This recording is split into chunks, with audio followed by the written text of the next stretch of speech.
Hi, everyone. This is Daniel Burke, and we are here for the third edition of the World Land Bridge program, the World Land Bridge Show on the LaRouche Organization YouTube and website. And welcome. We're going to have a conversation tonight with someone who I've gotten to know over the course of a couple of conversations, Geoff Young, who just recently won his primary as a Democrat in Kentucky for the U.S. House in the 6th District. So this is a very exciting development, and we're going to talk to him from the standpoint of the LaRouche movement effort and our intention, which is to bring about a new paradigm, to try to figure out how to create the conditions where we can get out of the danger of nuclear war, where we can put this bankrupt system into reorganization, and we can revive international law and really, do good for humanity. So that's the intention. And so we'll be talking to him in just a moment. And then later on in the discussion, we're going to talk to Liam Murphy in Arizona, and he has been actually putting together kind of a way of presenting what LaRouche's outlook is in terms of the distinction between a republic and an empire. And then finally, we're going to hear from our friend Sebastian Acosta in Colombia, and he's going to give us an update. He's part of the working with the LaRouche movement in Colombia, and he's going to be giving us an update on the state of the World Land Bridge from that perspective. And all of this is sort of feeding into our international conference of June 18 and June 9th, hosted by the Schiller Institute, which I just want to briefly show people where you can subscribe for this and register.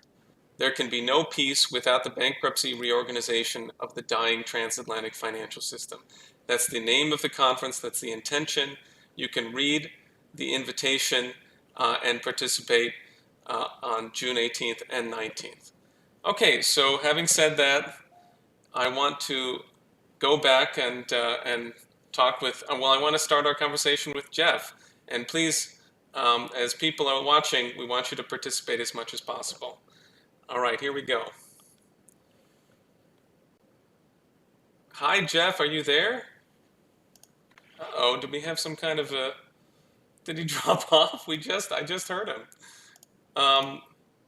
Okay, well, we're going to have to see. He had to rejoin last time. Oh, good, there he is. Good. Okay, great, there we are.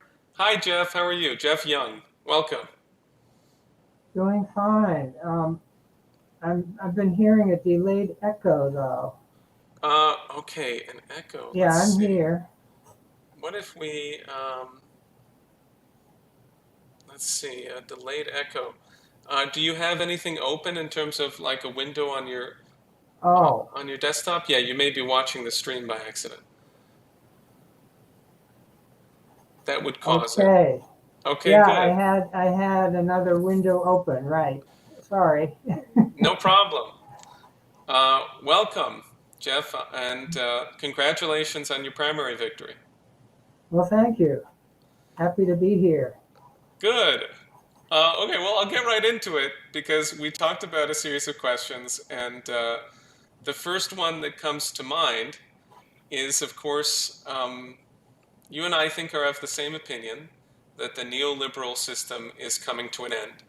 And I'd like to ask you to talk to the audience and tell us what you think. What does that mean to you? What's happening in the broadest strategic sense, and how do you reflect on it? Okay. Well, I don't use the word neoliberal. What I think is coming to an end is the unipolar system Right. in the world, whereby the United States, ever since 1945, right after World War II, and its allies, whoever those may have been at any given time, have behaved as if they run the world. And that is coming to an end. What we have is a multipolar world now. I think it's already happened. It's either completely occurred or it's in the process rapidly of happening, whereby there are many major powers, there are many regions of the world, for example, China, Russia, are other poles in this system, the new system. Well, it's really the old system. The unipolar dominance by one country is very unusual, almost unique in world history. The norm is a multipolar world where there are various countries and they all interact, basically treat each other as equals, more or less. Uh, and so that has reasserted itself, has come back again after 75 years of dominance by the United States mainly. And I think that's a good thing. Well, tell me more about that. How do you? I guess the question that I have, which is to be direct, is in a multipolar world, does that mean blocks again? It might. I don't know. Uh, so during the Cold War, the first Cold War, from let's say 1946 to 1991. Oh, okay, hold on. We got our other guest is having trouble here. That's a record. Yeah, there we go. Got it. Okay, keep going, please. Pardon me for that. I'm still hearing it. Let's see if I have anything else open. No, I think we fixed it. So you were saying that in the Cold War we did have blocks. How would this be? How do you see the multipolar world working differently?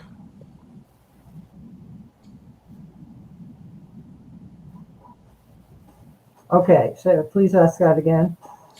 I pose to you that the question of multipolarity is this blocks, and you said, well, you were referencing the Cold War. Please continue. All right, well, of course, the Cold War was a pretty tense period. Um, I grew up, I was 6 years old when the Cuban Missile Crisis happened. That was a Cold War incident that, we came very close to a full-scale nuclear war that would eventually have ended human life on Earth if the Cuban Missile Crisis hadn't been resolved to a degree when it was. That was extremely dangerous. So, a Cold War is not a walk in the park, but yeah, I agree. A unipolar world, which is what mainly we've had since World War II, is inherently unstable. I mean, what gives any one country, the United States in this case, the right to dominate everybody else? That's a recipe for continued conflict, where countries try to assert their independence from the empire, and the empire tries to stop them or overthrow their government or whatever. The continuing battle of that basically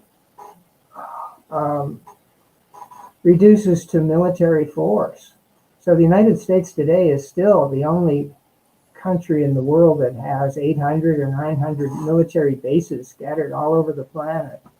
A lot of them surrounding Russia, surrounding China. You see these maps online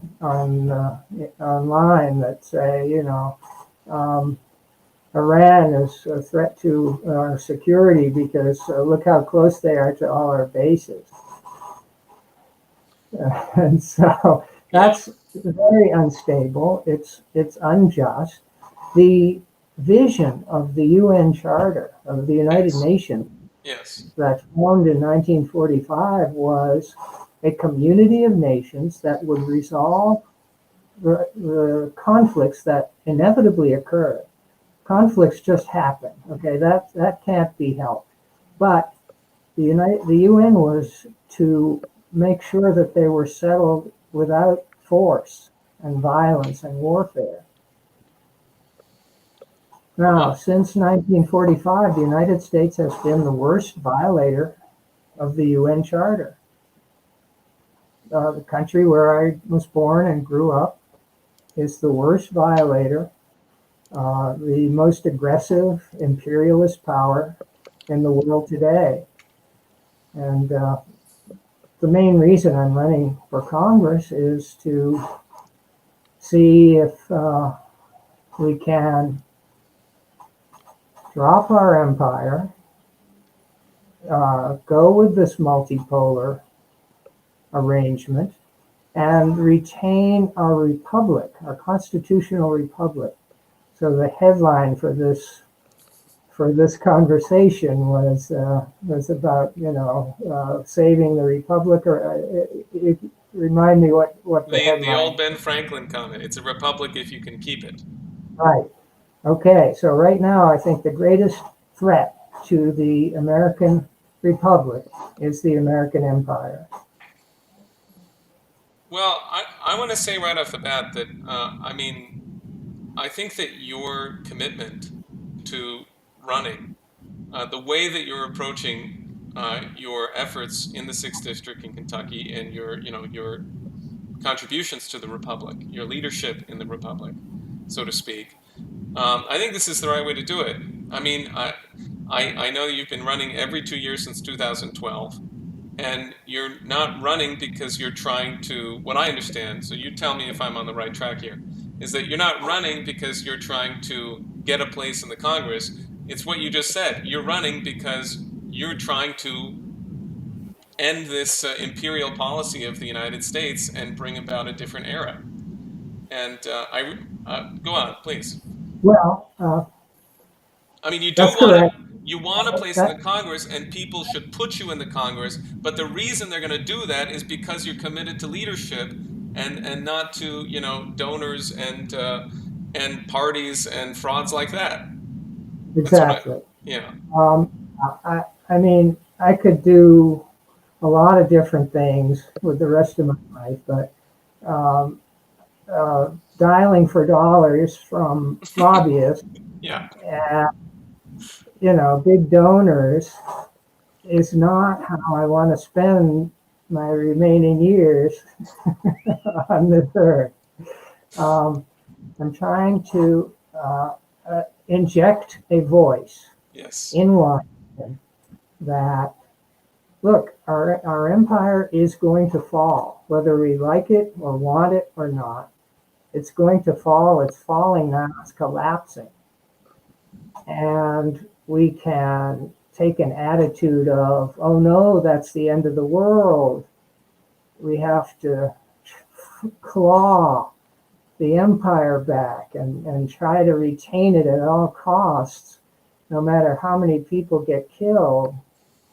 Okay, we have a choice. We can say that, or we can say, fine, let's be graceful about this.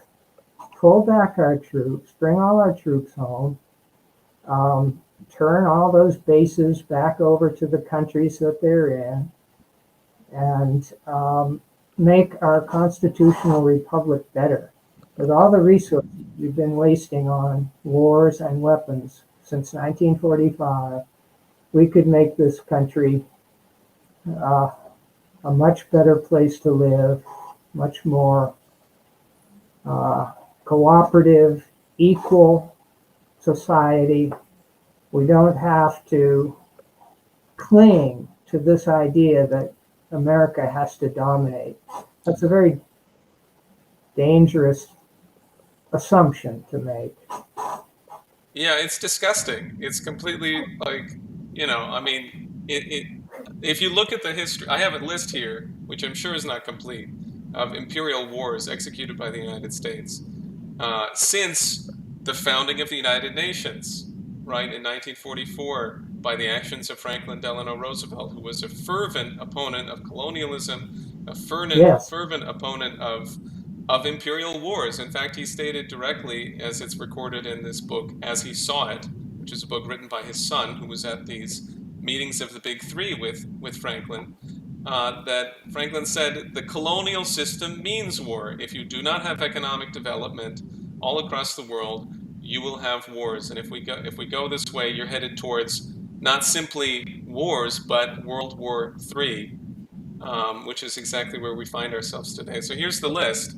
Iran, 1946, Korea, 1950, Vietnam, 1955, Laos, 1953, Lebanon, 1958, Bay of Pigs, 1961, Dominican Republic, 1965, Cambodia, 1967, Grenada, 1983, First Libya War, 1986, Panama, 1989, First Gulf War, 1990, Somalia, 1992, Bosnia, 1992, Haiti, 1994, Kosovo, 1998, Afghanistan, 2001, the Second Iraq War, 2003, Somalia, 2007, the Second Libya War, 2011, Uganda, 2011, the Third Iraq War, 2014, and the Syria, 2014, and then a continuation in Libya in 2015.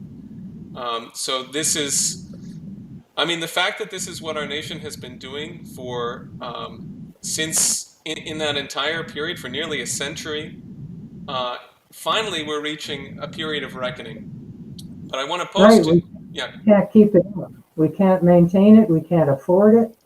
The rest of the world is sick and tired of having our troops or special forces, CIA, running around their countries. yes, It's unsustainable. And as I mentioned, it's collapsing right now. For example, in Ukraine yes, or Eastern Europe in general. Um, United States is being kicked out of that region, one way or another. United States is going to be kicked out of Syria. We still illegally occupy 1/3 of Syria, the part with the oil and the wheat, yes, which is really hampering Syria's efforts to recover from the long fight against Islamist terrorism. And we have troops in Iraq. They're going to be kicked out or coerced into leaving one way or another. Iraq's government, a couple years ago, demanded that our troops leave, and we just ignored them. Iraq is going to get its wish, and those troops are going to come out one way or another. Yeah, we can't sustain it. The world is through with that kind of thing. I absolutely agree that this thing is totally done. Now, I wanna sort of raise a couple of related questions. One is, it is the thesis of the LaRouche movement that this world war danger that we're in, which is getting worse by the minute, because the very people, it's exactly what you're saying, the very people who they realize that I mean, they're getting forced out, their system is falling apart, but they're not willing to let it go. And that's why you have the threat of thermonuclear war. But it's our thesis, that it's our view strategically, and I think it's very much supportable, that this is because of the economic collapse that has been going on over decades in the Western system, in the transatlantic financial system, in the United States. So tell me, what do you think about that, and how do you look at it? Well, I see several trends, long-term trends, leading to, for example, the inflation that we're beginning to see in this country. We've just seen the very beginning of it, and the shortages and all that. I think the first cause of the weakening of the U.S. dollar and inflation, and you could say the collapse of our, Wall Street, of our financial system, is the vast overspending and waste on weapons and wars for the last 75 years since World War II ended. That's, I think, one major cause of all of our financial problems today. Second would be mismanagement by the so-called Federal Reserve, which is independent of the federal government. It's a bunch of huge banks that decide, with the money supply and have a big effect on the inflation rate, regardless of what any president or any Congress wants to do. So for at least 15 years, they've been mismanaging their job and allowing a huge bubble to be blown up. And third, these economic sanctions that we're applying against Russia in order to somehow cripple their economy, somehow coerce them into doing what we say, and somehow making the Russian people suffer so much that they will rise up and overthrow the current government, the United Russia Party, and Vladimir Putin as its head. So those three things, these sanctions are ill-considered, they're counterproductive. So we've been trying to prevent Russia from selling its oil. Yeah, and then look what's happening. You can't, it's not possible. They can always build some more pipelines and export their oil to China, India, the rest of Asia, and by ship anywhere in the world. Yeah. It's impossible to stop a resource-rich country from selling its resources one way or another. So these sanctions are sanctioning ourselves. We are paying higher prices for gasoline right now because of these thousands of sanctions imposed on Russia, Venezuela, Iran. These are oil-producing countries. We're sanctioning them. Then we expect them to, increase production when it starts to hurt Americans. They're being sanctioned right now. Why should they do anything to help us? Yeah, I agree with you. And you probably read the comments of Vladimir Putin about the cause of hyperinflation and the food crisis. But I'll read a couple of the items that he stated. Recent comments? I'm not sure. Can you summarize? Sure. This was June 3rd on Rossiya TV. He said, as a way to counter the 2020 coronavirus pandemic, and then here's the direct quote, the money supply in the United States grew by 5.9 trillion in less than 2 years, from February 2020 to the end of 2021. Unprecedented productivity of the money printing machines. The total cash supply grew by 38.6%. This is Putin. And then he continued. He said, apparently, the U.S. financial authorities believed the dollar was a global currency, and it would spread as usual as it did in previous years, would dissolve in the global economy, and the United States would not even feel it. But that did not happen, not this time. As a matter of fact, decent people, and there are such people in the United States, the Secretary of the Treasury recently said they had made a mistake. So it was a mistake made by the U.S. financial and economic authorities. It has nothing to do with Russia's actions in Ukraine. It is totally unrelated. Well, okay, yeah, those seem like sensible comments to me. Yeah, but the sanctions are designed to inflict pain on the Russian people. And I don't think it's possible for that to work. I mean, the ruble Yeah. now Yeah. is higher than it's been in, higher value than it's been in years compared to the dollar. So Russia has already survived everything we could throw at them by way of sanction. And, my opponent in November, Andy Barr, I call him the king of ignorant sanctions because that seems to be the only tool left in Washington's toolkit. At some point, they will or will not realize that it's not working. It's harming us. It's not harming Russia. Not Uh, harming China. yeah, I think you're right. The the situation is that we do not have. In fact, Putin said further that what you're dealing with is a shortage of investment in the world energy sector and price hikes as a result. That's his claim. He says the wind was not as strong as expected during the past year. Winter dragged on and prices instantly soared. I mean, the observation I would make is simply that um, we are living in a process of massive physical economic degradation over decades in the United States, and also that has been passed on, as Putin is indicating, to the rest of the world. But now Right. the line has been crossed, right? You can no longer keep your foreign exchange reserves in dollars or in euros, as Putin and Medvedev have pointed out, because the United States and the EU have decided that they're just going to steal it from whoever they feel like stealing it from.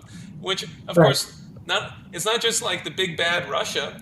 The first people that they did this to was Afghanistan, which is one of the poorest countries in the world, and they completely drove the nation into starvation, where perhaps half of the 38 million people in that country are facing very serious hunger epidemic. Yeah, one of the worst crises in the world, along with Yemen. Absolutely. So uh, I give credit to President Biden for ordering the U.S. military in 2021. Right. All U.S. shall be withdrawn from Afghanistan by August 31st, 2021.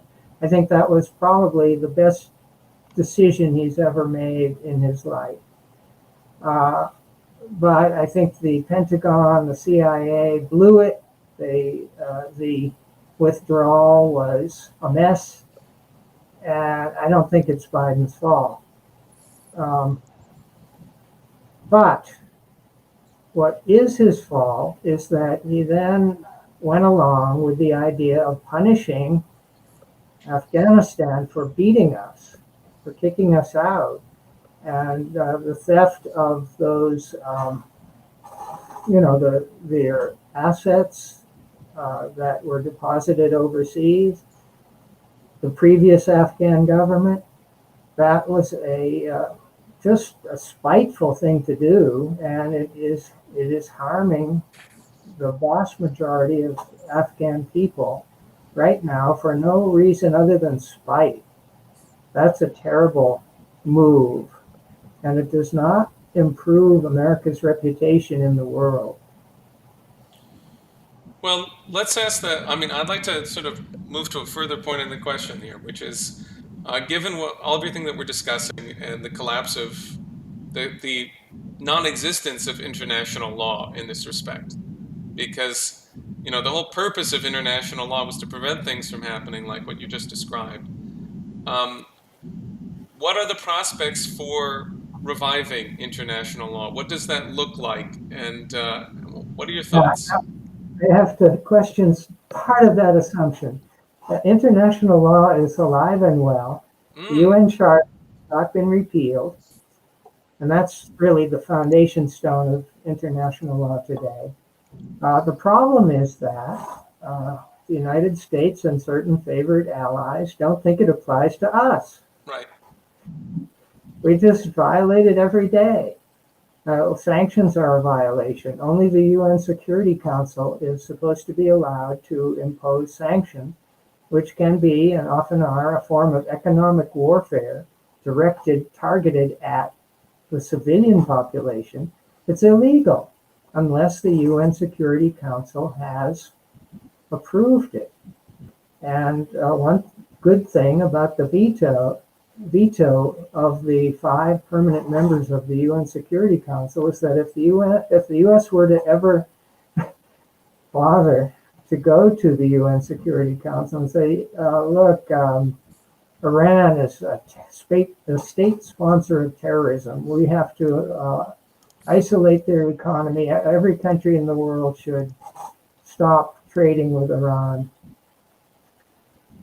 Russia and China and maybe a whole lot of other countries would vote no, and it would be vetoed, and the United States would not get to sanction Iran.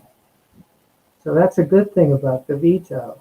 It prevents rogue states from doing whatever they want. So, I thought of various solutions at this point.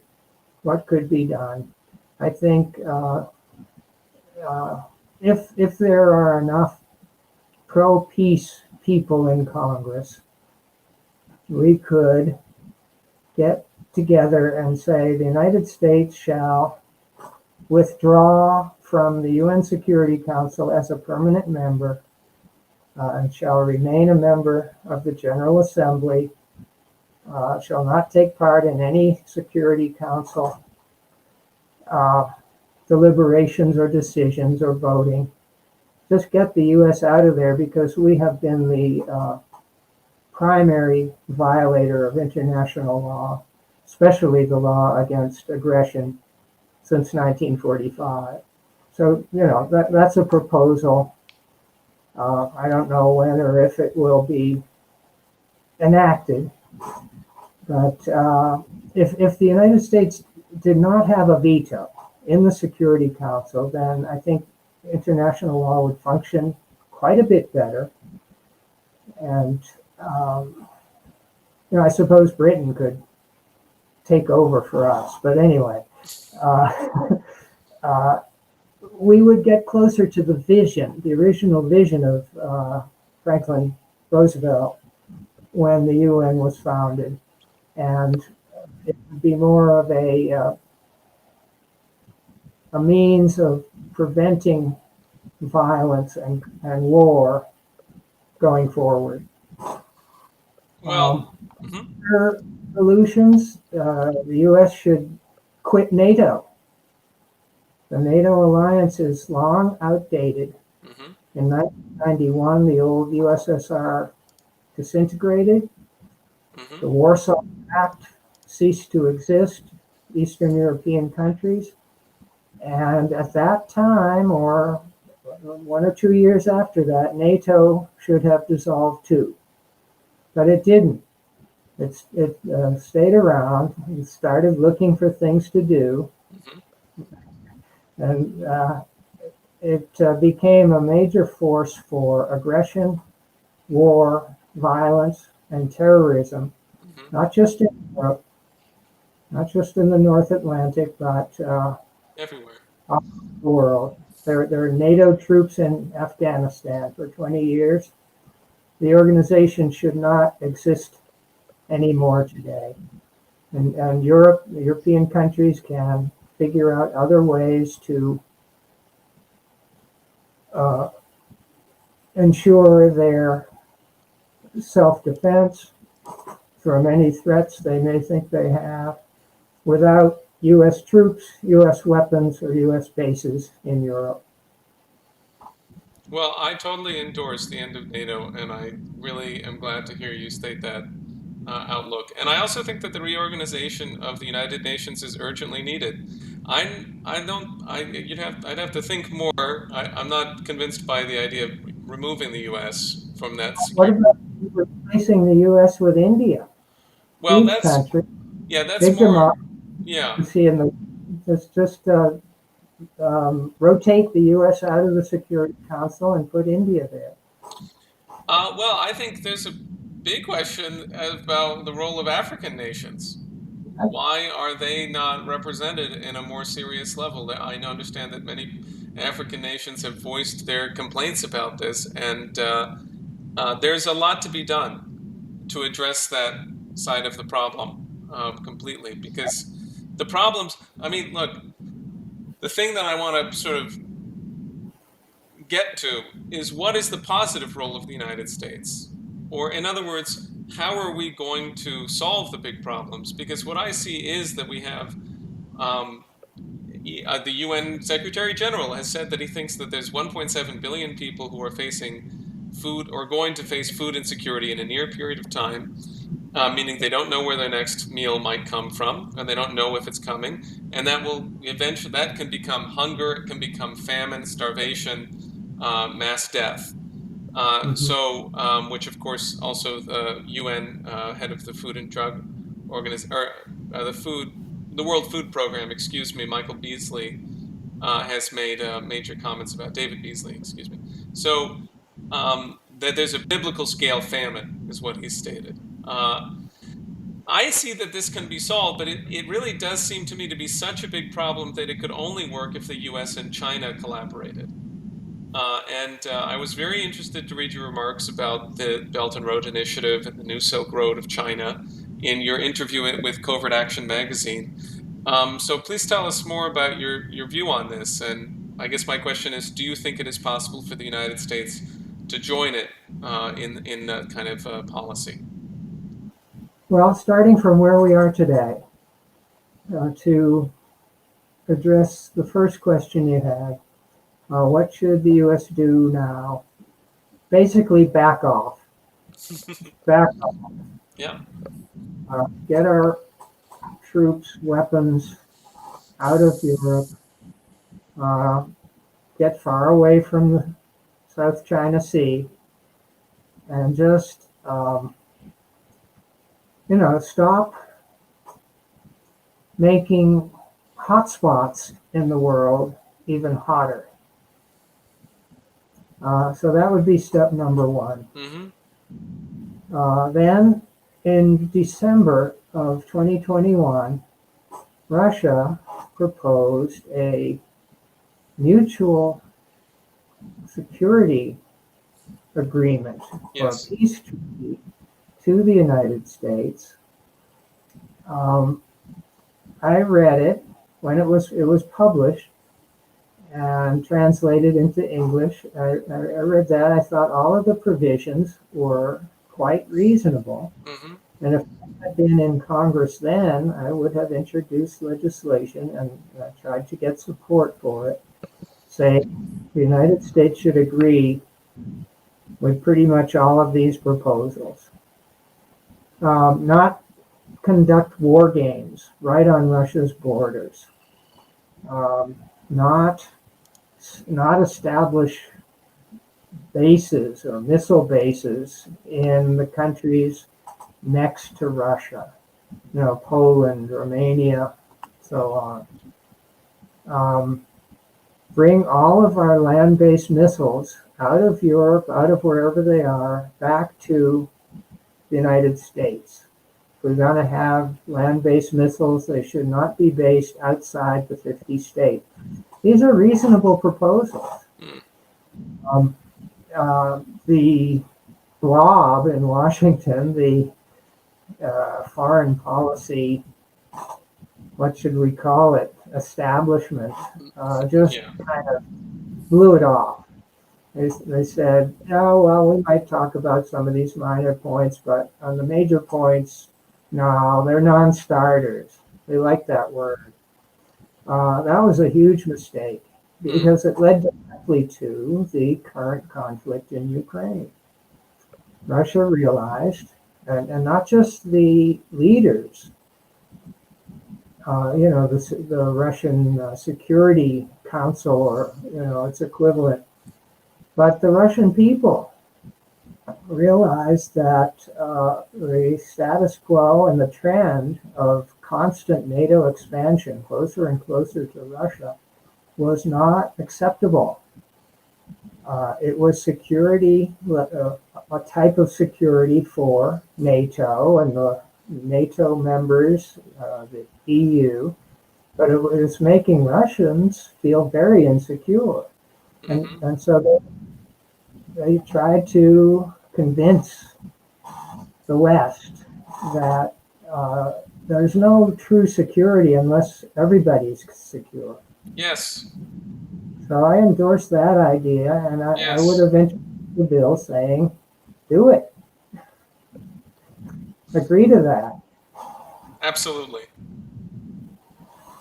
I mean, that's. We'll continue into the other points that I was raising, but this is the intention of the Schiller Institute as well. In fact, we founded. I mean, we had a major conference, April 9, which was really based on exactly this observation. I mean, no one is going to win a nuclear war between NATO and Russia. There's no victor there. There's just annihilation of humanity in all likelihood. The logic of nuclear war is that if you launch one, then all of them are going to go. And therefore, we had better figure out some kind of a framework, a new framework for a legal, as Dmitry Polyansky, the deputy permanent representative of Russia to the United Nations in New York, has stated at our conference, you need an ironclad legal agreement from between Russia and the United States and other parties to ensure that the indivisible security rights of every nation, the indivisible security needs are acknowledged and dealt with. And that's it was disgusting. Blinken went, they didn't say a single thing about what these guys were asking. They just talked about secondary issues, nothing to actually address that fundamental question. So, Non-starters. say again? It was all non-starters. Non-starters, just pathetic, pathetic. I mean, the quality of our diplomatic corps is heinous. You know, you look at Michael McFaul, you want to retch. The guy is a disaster. In fact, I watched the late Stephen Cohen dismantle him in a debate. Did a brilliant job against Michael McFaul, who was a boor. But anyway, Yes, I think as a group, the neocons, yeah, and they completely dominate Washington today, are the most dangerous, reckless, um, ignorant group of people in the world.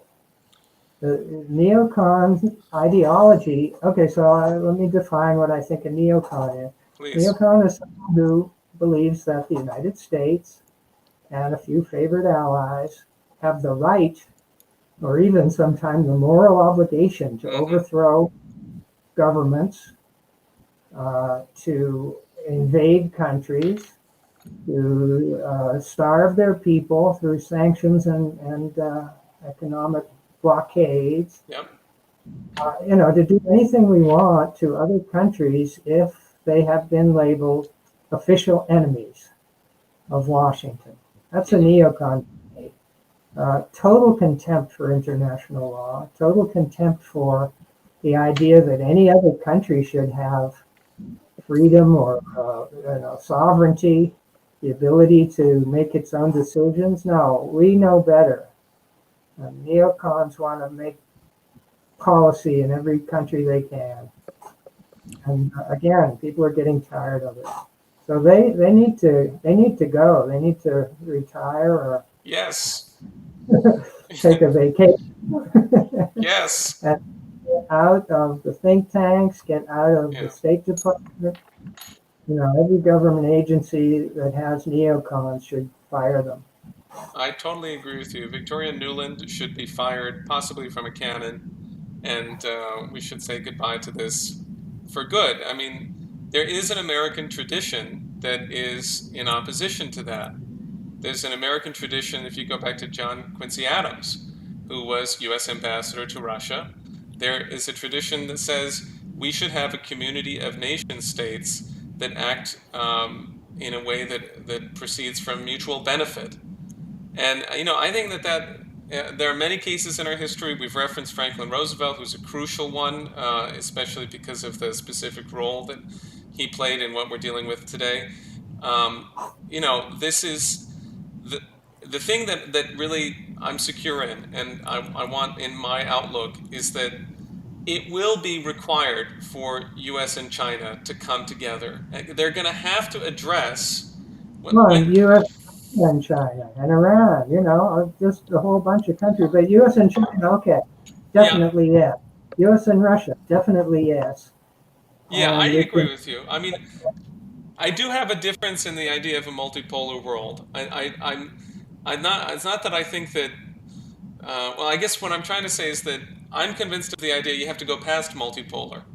You have to somehow create a relationship among nations that is based not merely on a certain sense of equality, but on the sense of the benefit of the other, which is that's where I'm looking at this. That basically the system is crashing. We're going to see a major financial blowout, and then at that point, the U.S. president should sit down with the president of China because they're the two biggest economies in the world. And it shouldn't be just the two of them. We're saying it should be everyone who's represented in this kind of discussion and reorganize the way that things work. okay, well, Asia is already reorganizing Yes. a parallel financial structure. Yeah. There's talk of replacing the dollar as the world's reserve currency with a basket of currencies plus commodities, Yes. gold, and all kinds of ideas. I think they're all promising, and so I don't think the United States is yet at the point. Our leaders, I'm talking about, not the Right. American people. Right. Uh, I don't think our leaders are at the point where we're willing to sit down and seriously negotiate with anyone. Uh, I think America may have to feel the impacts of all these backfiring, boomeranging sanctions back on the United States for a while before the leaders either are replaced or get the idea that we can't keep doing this.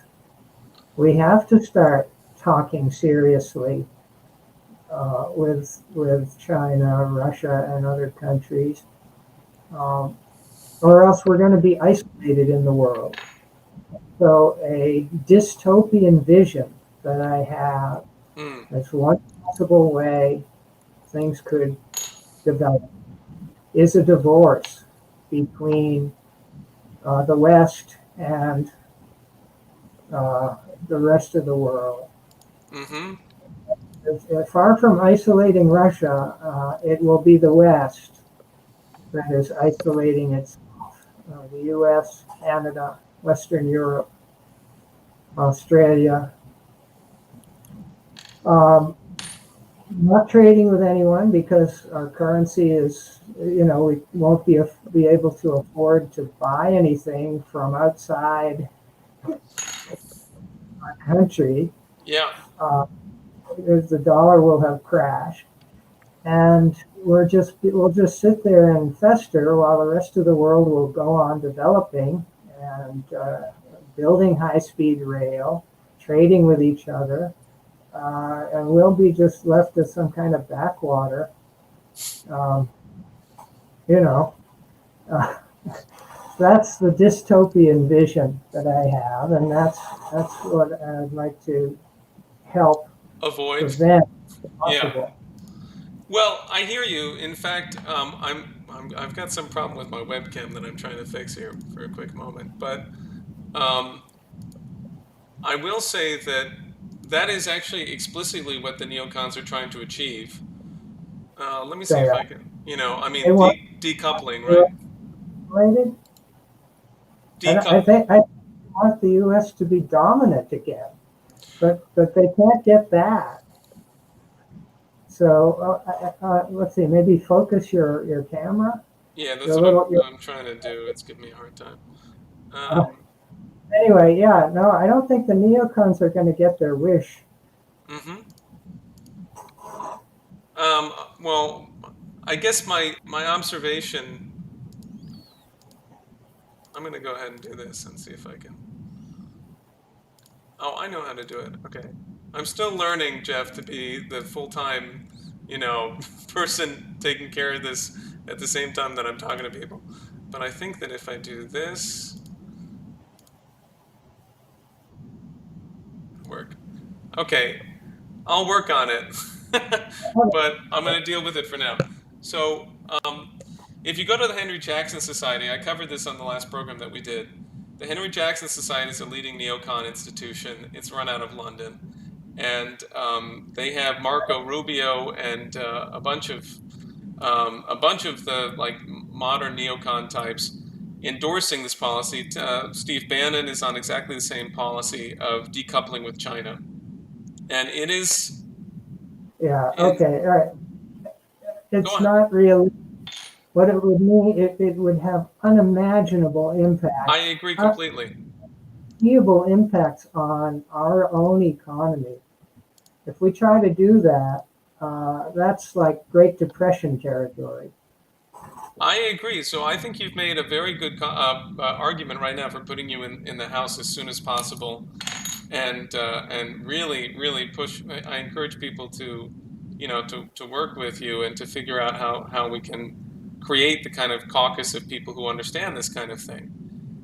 Because there is this sort of inexorable change that's happening, and in the meanwhile, we have got to figure out how to.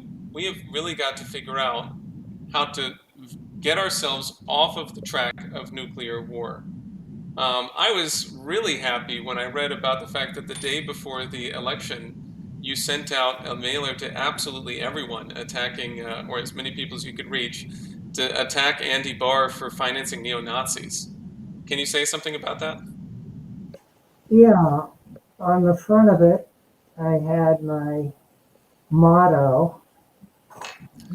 Yeah, don't mind me. Keep going, please.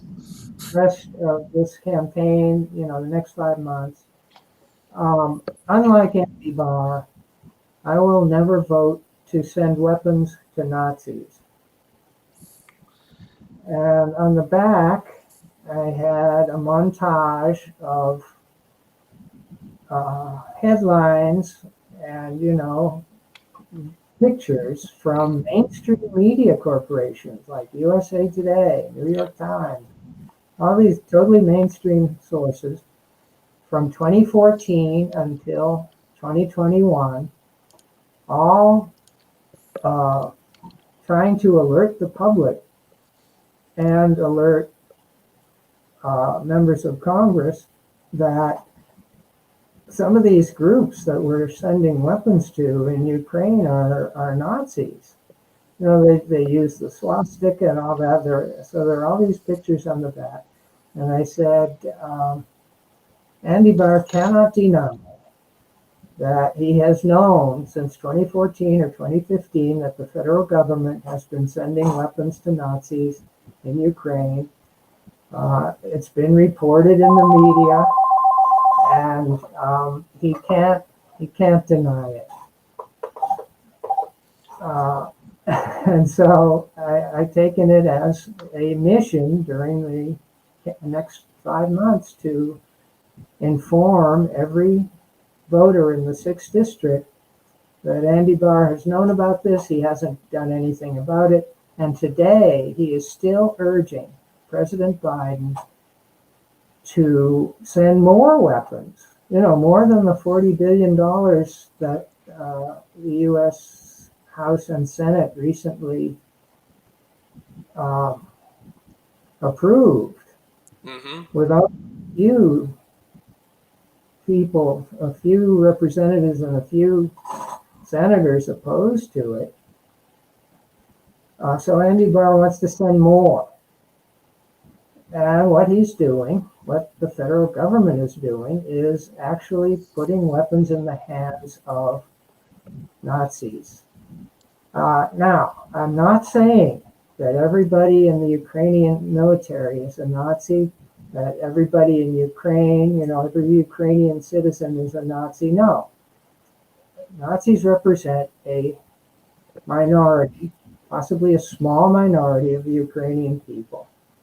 But ever since the coup in 2014 that was sponsored by Victoria Nuland Mm-hmm. and the CIA, State Department, the Ukraine has not been a democracy at all. It's been a puppet state Yeah. of Washington. So the government since 2014, the last 8 years, has been totally controlled by U.S. State Department, CIA, the Pentagon, and heavily armed Nazi groups. They have dominated Ukraine from 2014 till now. Absolutely. And I'm just assuming that the people of Kentucky don't like Nazis, don't like Nazis, and are going to, get mad that we've been doing this for 8 years. I'm really excited by that. I mean, I think if more and more people know that you won your primary days after sending out that particular mailing, it just defines a winning strategy. What you just stated. I mean, it seems to me with in addition, to there are other features I could name. I mean, one thing I would really love to do, Geoff, as part of the effort to help you get your seat in the Congress, in the House, is to encourage and you to come forward and make a big effort on the economic side of things as well. Because I have to tell you, I really do think, when I hear you speak this way, I get happy. And I also think to myself, there is a capability of the American people to force their Congress to go with something like Glass-Steagall. Not that that's the only thing that's needed. We have a full program that we're committed to from LaRouche's economic standpoint.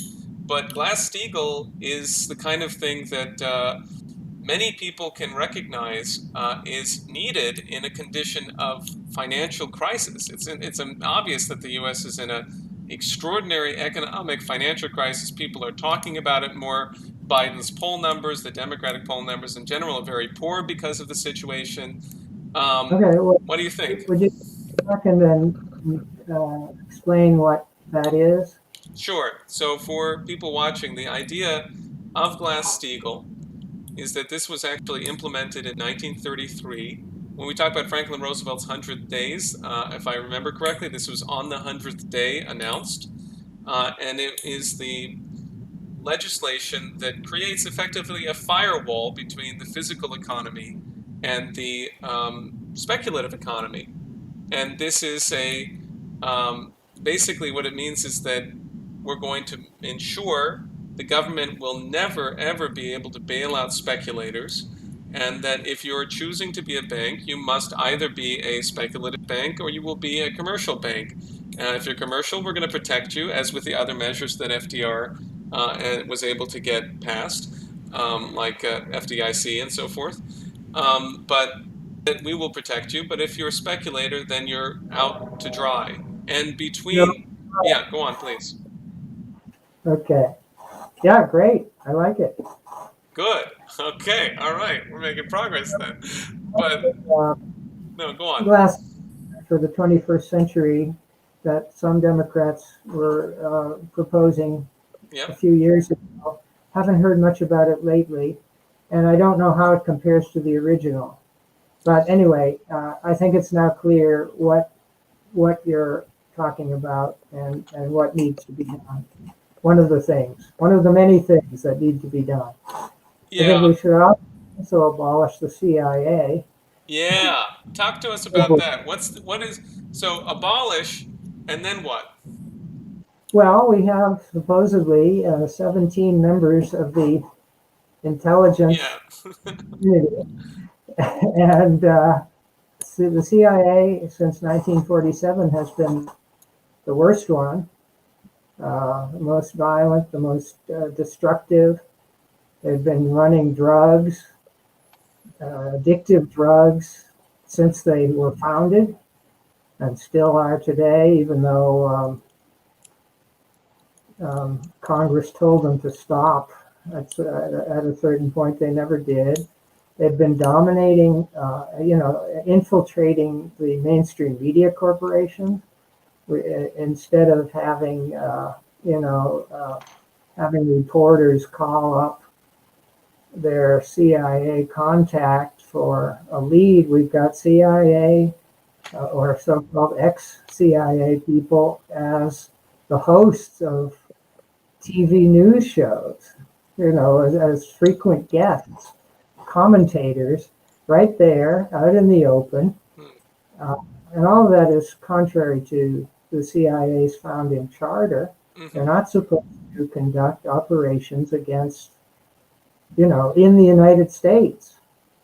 But right now they view us as an enemy population, as if, as if we were all Russians or something. And we are to be propagandized, completely illegal. So we've got these 17 agencies. CIA is the worst one. Why not save some money and get rid of the worst one? And we'll have 16 left to provide useful, accurate intelligence, because the CIA's intelligence is all wrong. They messed up Afghanistan. I blame them. Yep. So, why keep the worst one around? Okay, I love it. Very simple logic, very clear. I like it a lot. And I wanted to make sure we had a couple more questions on our list, which we've got time. We've got until 9:30, but I want to make sure that I invite people who are watching to submit serious questions to Geoff. It's really great that he's been able to give some time to talk today. And I hope people are excited about what we can accomplish. I'm getting this fuzzy webcam again, so I'm going to cover it up and try to get my autofocus working again. But I'm not going to worry about it too much. Anyway, so for example, what is it you have expressed, I think, in the way that you've talked about things, your image of what a U.S. congressperson should be doing. But please develop it further and tell us, what is the point? The point of being in Congress? Or, the point of the Congress. What should the Congress be doing? Because people are so incredibly fed up with the Congress. I mean, the approval ratings for Congress are, of course, infamously low, and there's every reason for that to be the case. And you have people like, on both sides of the aisle, obviously it's a both side thing, but like AOC, who is clearly sort of, playing some kind of a role and got all types of people directing her to make all types of PR moves. And she doesn't seem to have any principles at all. So what should people really expect from the U.S. Congress?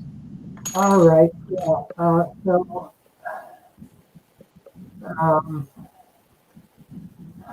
So what the Congress should be doing, I'll try to talk about that. One, top priority, preventing a nuclear war. That's the end of the game. That's the end of humanity if that happens. So that's what I think. Congress is supposed to be, the House and Senate are supposed to be in charge of American foreign policies. But in recent decades, the House and Senate have abdicated their responsibility, and it's no longer the people who decide what our foreign policies are going to be. It has become a huge bureaucracy and dominated by neocons and just a threat to human life on Earth. So that would be the first priority, is to prevent a nuclear war, and I think we should aim for complete elimination of all nuclear weapons worldwide. That will require intrusive inspections of every country, including the U.S. All right, so some of these are long-range goals. All right, the second priority is to ensure that the economy does not collapse, and the financial sector, does not collapse. So peace and prosperity Capitalism has a tendency to go into boom and bust cycles throughout its several hundred-year history. Um, the the various institutions have been created to even out those cycles and not make the busts so bad and not make the booms so overinflated and so on. But they've been failing at their jobs. So yeah, peace, prosperity, freedom. We need to go back to the Bill of Rights. Right now it's being shredded. Fourth Amendment is the prohibition against unlawful search and seizure by the government. And it has been called the right to privacy. The whole Bill of Rights, the First Amendment, Yes. we just saw the current administration institute, without any congressional action at all, a Ministry of Truth. Yep. I don't want the government deciding what we're all going to be allowed to read and hear and see. That would make the founding fathers turn over in their grave. I think Jefferson said he would rather have a free press without a government than a government without a free press. That's approximately his quote. So yeah, for a second there, he sounded like an anarchist. That's a good start. Yes. Peace, prosperity, and freedom. I think that's a great start. The House and Senate, that should be their job, their main job, to move toward those three things. Thank you for developing that for us. And I want to sort of return, in a sense, to something that you mentioned before, that we have such waste, enormous waste of U.S. resources and capability by building these 800 plus military bases all around the world. The global, what is it called? Global strike policy of the neocons that says we should be able to hit any place in the world within 30 minutes is a big part of that process in the recent 20 years, 30 years. But this is the question. I think this raises the important thought in relation to China, which is, how did they bring 800 million people out of poverty? And it is very clear that they have directed credit, not towards speculation, not towards military, unnecessary military expenditure. They do have a lot of military expenditure, but it's obviously because they're being surrounded by the United States primarily. Defense. Yes, exactly. And but they are extending their credit towards the North-South Water Project, the Three Gorges Dam, the greatest amount of high-speed rail, more high-speed rail in China than in the rest of the world combined. Within a few years, they'll have built enough high-speed rail to go around the world once if you stretched it out. And then they're taking that policy of credit directed towards infrastructure and industry, and they're taking it to other countries without demanding that they change their political stances. So please tell us about that and your reflections on what that might mean for the U.S. Well, we can't beat them. If we can't beat them, we should join them. Yeah, Jack Matlock, I think it's Jack Matlock, said almost exactly the same thing. Maybe I'm thinking of Chaz Freeman. Keep going, excuse me. Tell me more. So, yeah, it's really sad. Okay, so let me mention in passing the national security strategy of the United States. Yeah. That, I guess, gets updated every 4 years or so. Currently, the main theme of that strategy that's now in effect is to prevent any other country or combination of countries from uh, developing enough military strength to uh, be higher than the United States military strength. That's insane. That's what if every country had that strategy? Hmm. What it would mean is a permanent arms race until until the rockets start flying. Uh, that strategy, I'm, if, if and when I get to Washington, what I'm going to do is introduce a bill to simply uh, nullify the current national security strategy of the United States. It's as if it were, 1952 rather than 2022. Hmm. 70 years out of date. That has to go and replace it with nothing until until the Congress comes up with a better vision for what our security needs and what our attitude toward the rest of the world should be. Right now, it's keep the U.S. in the number one spot at all costs. That's just crazy. Okay, so um, in terms of joining the Belt and Road, well, yeah, we've got to close all these bases, bring our troops home.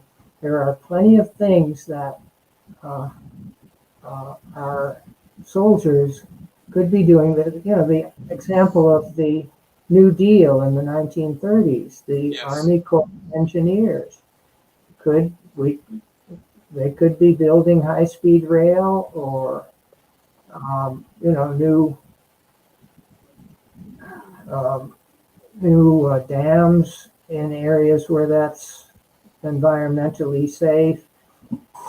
So hydropower, the Green New Deal in general, I'm in favor of that. There are plenty of things that could be done and should be done to make this country better and to catch up with China uh, and Russia, catch up with these countries that are passing us right now because we're wasting it all on weapons and wars. Thank you. Well, I hope you adopt this affirmative outlook. I think it's a crucial standard. I think that, we've had $500 million was determined to be allocated by the U.S. Congress specifically for negative coverage of the Belt and Road Initiative as part of the propagandizing of the United States population. 100 million, And hmm, 100 million with an M. 500 million, yeah, $500 million. Yeah, And so instead of joining them, we're trying to tear them down. yeah, We can't beat them. So it's a peevish attitude. We can't beat you, so we're just going to cut you down so you don't pull ahead.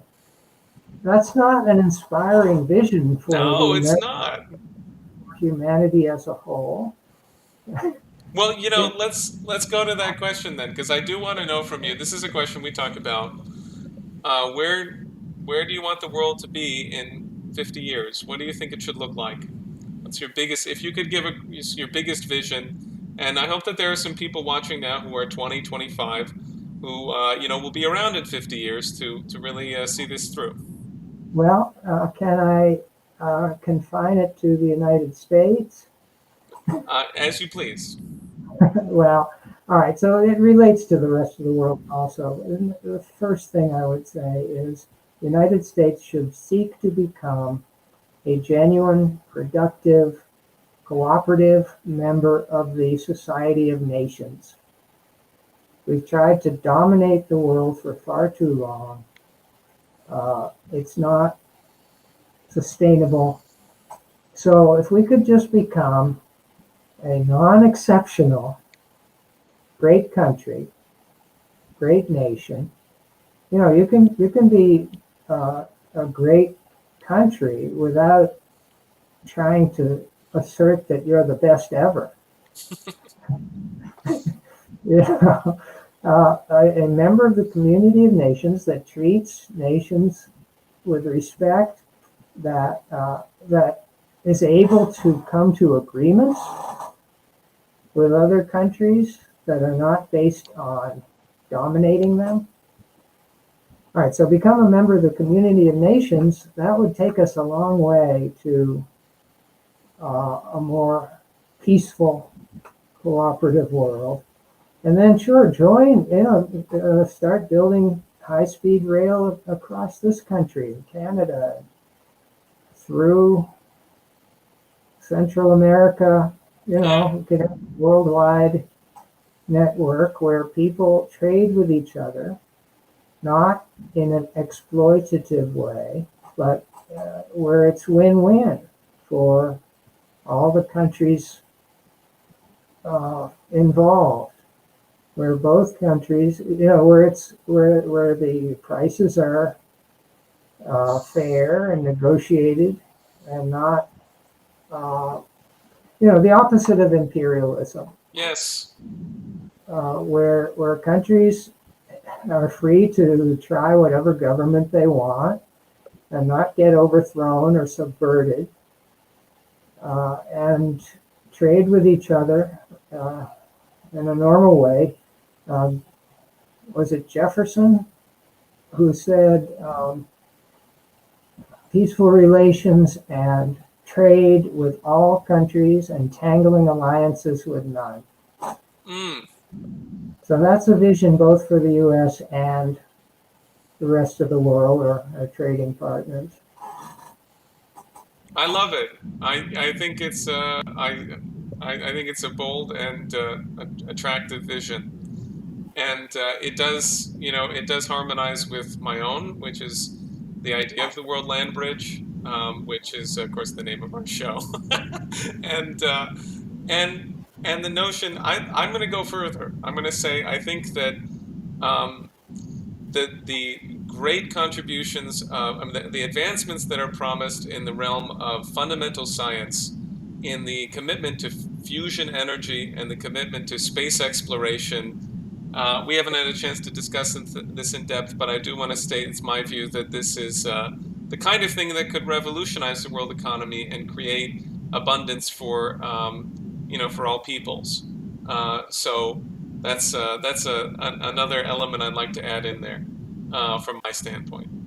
But I have a question for you, Geoff, and let's see what it is here. You've sort of answered this, but I'm going to read the question in full, and you can choose how to approach it. You answered part of it. What are Mr. Young's plans once in Congress? Does he have people in mind he would work with, like Thomas Massie, etc.? I believe Mr. Young said his first issue is voting against Ukraine aid. So you kind of answered much of that, but the middle part you didn't address yet. Yeah, basically, I want to work with anyone who is willing to, co-sponsor or work toward positive changes. I like Thomas Massie. He is the Republican representative from the 4th District of Kentucky, one district north of the 6th District. 6th is Lexington, Fayette, and shading toward eastern Kentucky. So, yeah, I've talked with him a number of times. I like a number of things he's done. Of course, I don't agree with him on every single issue. No, nobody does. But I want to focus on important issues. I want to join the House Progressive Caucus. And I don't know, is the squad still accepting members? I want to join the squad. And basically, okay, so what I really would like to do is try to get the Democratic Party to once again become a peace party. instead of a kind of Me Too war party, which I'm sorry to say it seems to have become recently, or over a number of years. Uh, so work with anyone, talk with anyone. I'm not going to boycott talking with any member of the House or Senate and see what we can get done. But it's possible that the Democratic Party will be the minority party after November, and if that's the case, I would like to help the Democratic Party be an effective opposition party in the minority and oppose the worst things that the Republicans may come up with.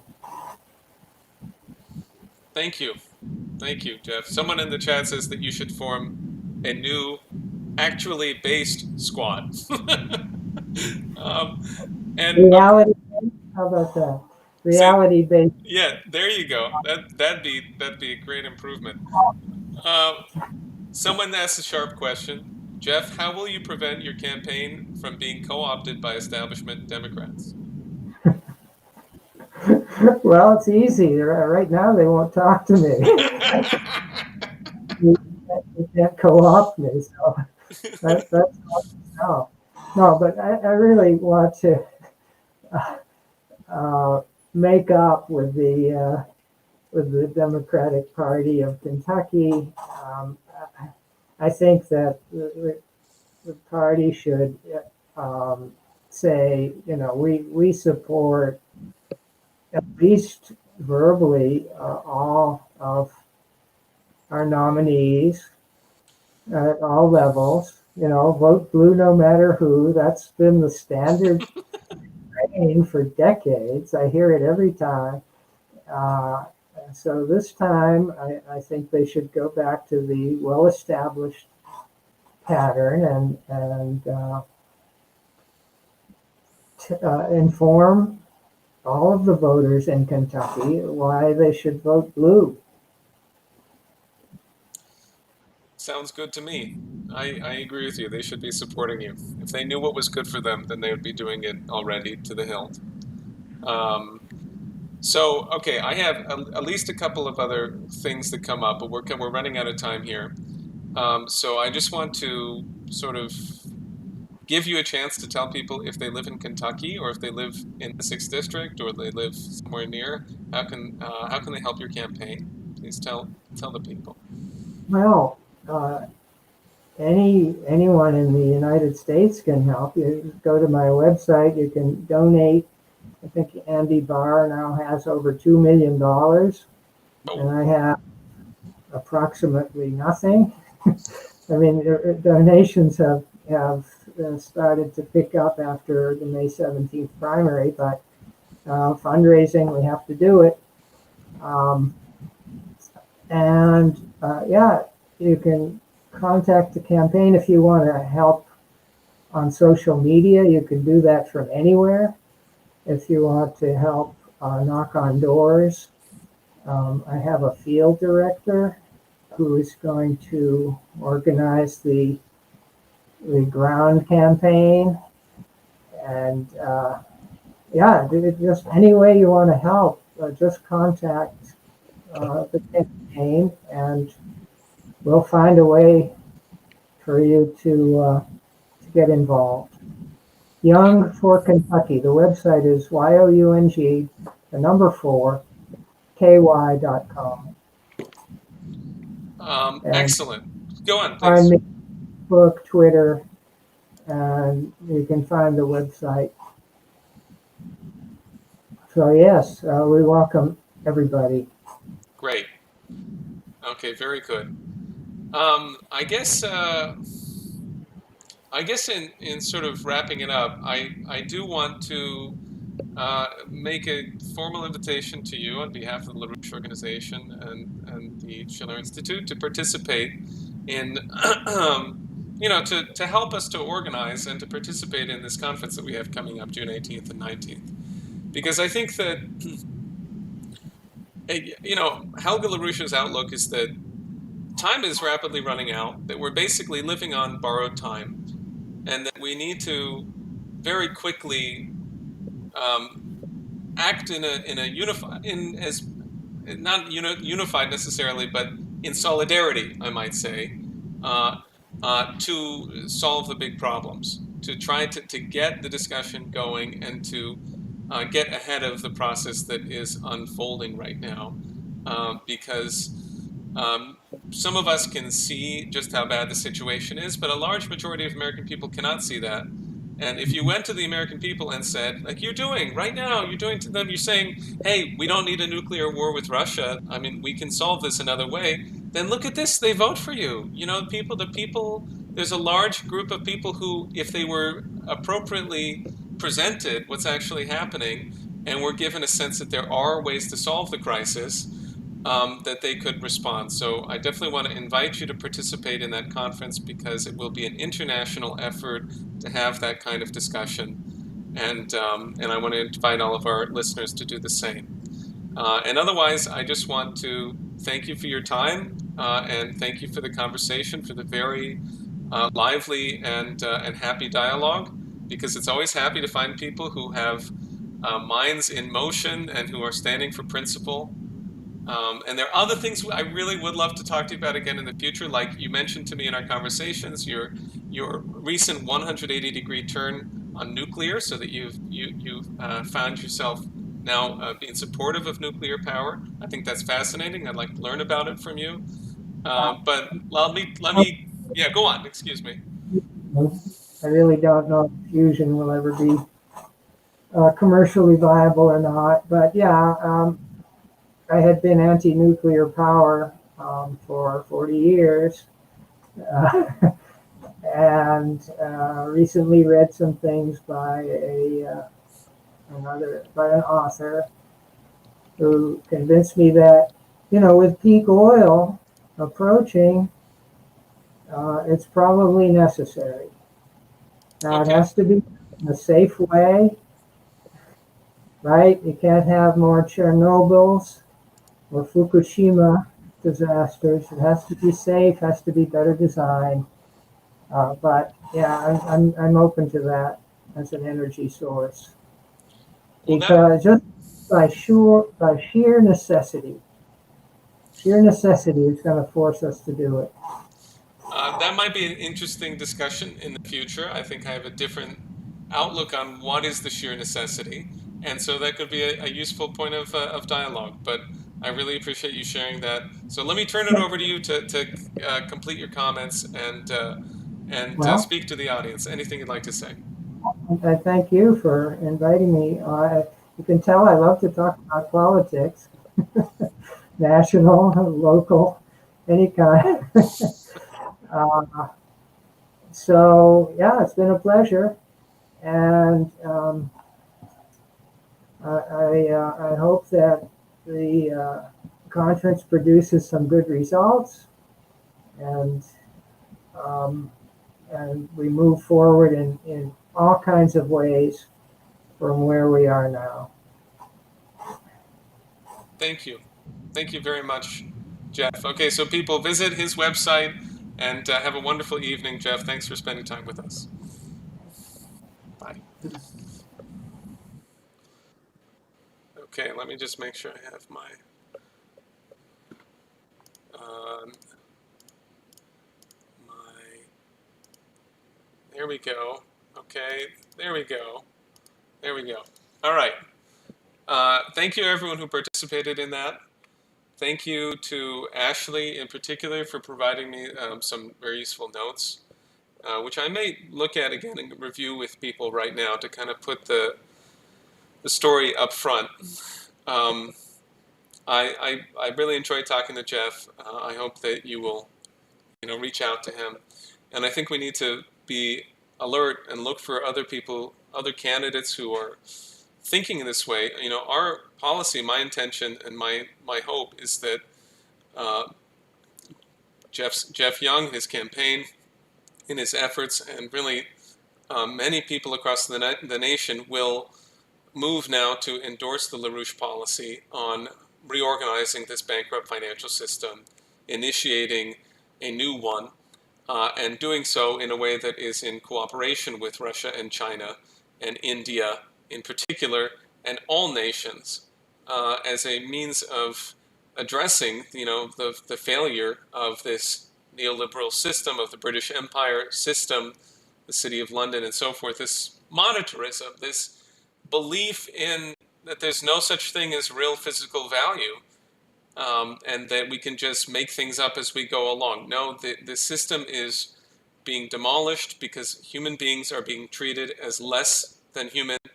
Human beings are being denied their creative capability to make discoveries, to contribute to the future of mankind, to participate in a growing, increasingly productive economic process, and their living standards are instead being destroyed. I mean, for example, what the report is presently coming out that the savings rate has dropped from a previous rate. Actually, I don't know exactly when this was, maybe several years ago, of 16% of disposable income. That was the personal savings rate in this country, down to 4.5%. So I think this actually is just within the past year. Very rapid collapse because people are spending all of their money on food and gas and other things that are increasing in price. And it is the case that Biden pinned the blame on Putin and then said that the thing that we need is to pass clean energy investments, tax credits for businesses to produce clean energy, and tax cuts for families to make their homes more energy efficient, which is exactly what Putin actually referred to as being a cause of this, that the EU has passed policies which vastly overestimate the capabilities of alternative energy, like wind and solar, the ability to replace coal and natural gas with those forms of energy. What we're talking about is the rapid degradation of the energy flux density of the economy, of the point of the productive capabilities of the economy. We're not able to increase the rate of productivity, the rate of the growth of productivity, because we are not actually increasing our physical power in a qualitative way. We're degrading it in a qualitative way, and introducing a level of unreliability that is completely crazy. I mean, it's like the last thing that you would want to do for your economy and for your population. And Putin has identified that as being the case as well. And then Biden said that the main thing that we need to do is make sure that the Federal Reserve has independence to continue its policies, which are incapable of doing any good. You can't, if you tighten, then it's causing a debt crisis. If in many countries across the world who are not able to pay their debt service payments, and if you print more money, then the hyperinflation will only increase. So the bubble is popping, and what Geoff said, that this system is done and that there's a new system coming about, is absolutely true. But the question is whether, what is the United States going to do about it? How are we going to work towards that? How are we going to change course?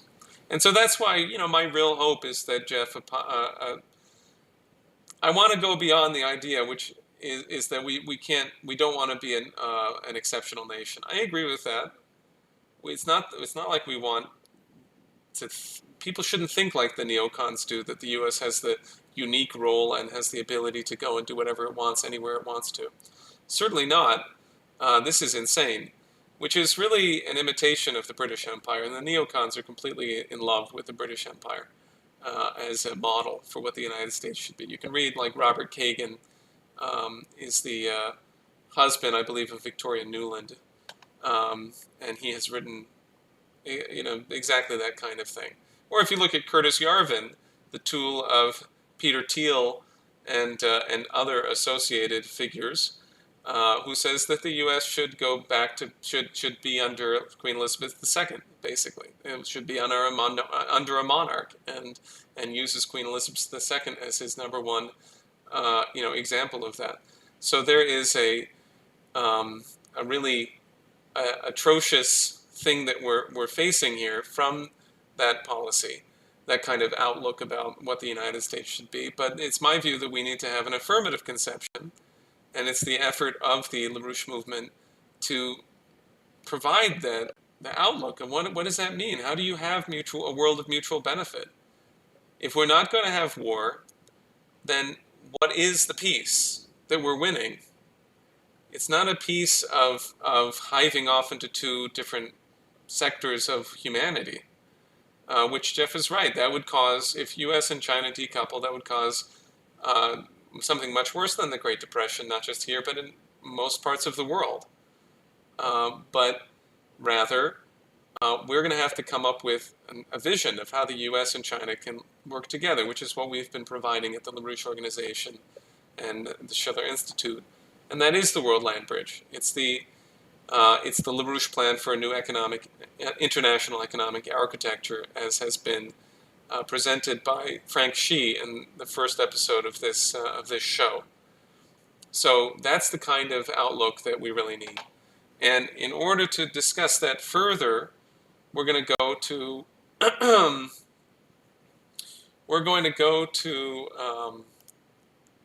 a conversation with my friend Liam Murphy. And it looks like you can see me, so give me a thumbs up if you're ready to go, Liam. Okay, great. Okay, so let me just get myself in the right framework. Okay, here we go. Hello. And I have to unmute you because I muted you earlier because that was a problem. So, let's see.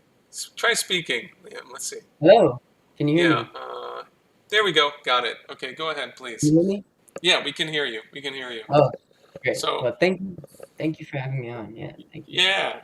Well, we're not having you on. You're not a guest. You're part of the effort here. So, all right. So you see, I do think that this whole discussion of republic versus oligarchy, which you're going to present, has a lot to do with taking where Geoff is, for an example, and I mean with absolute respect and appreciation for what he's doing, because he's doing something very important, and to go to the next level.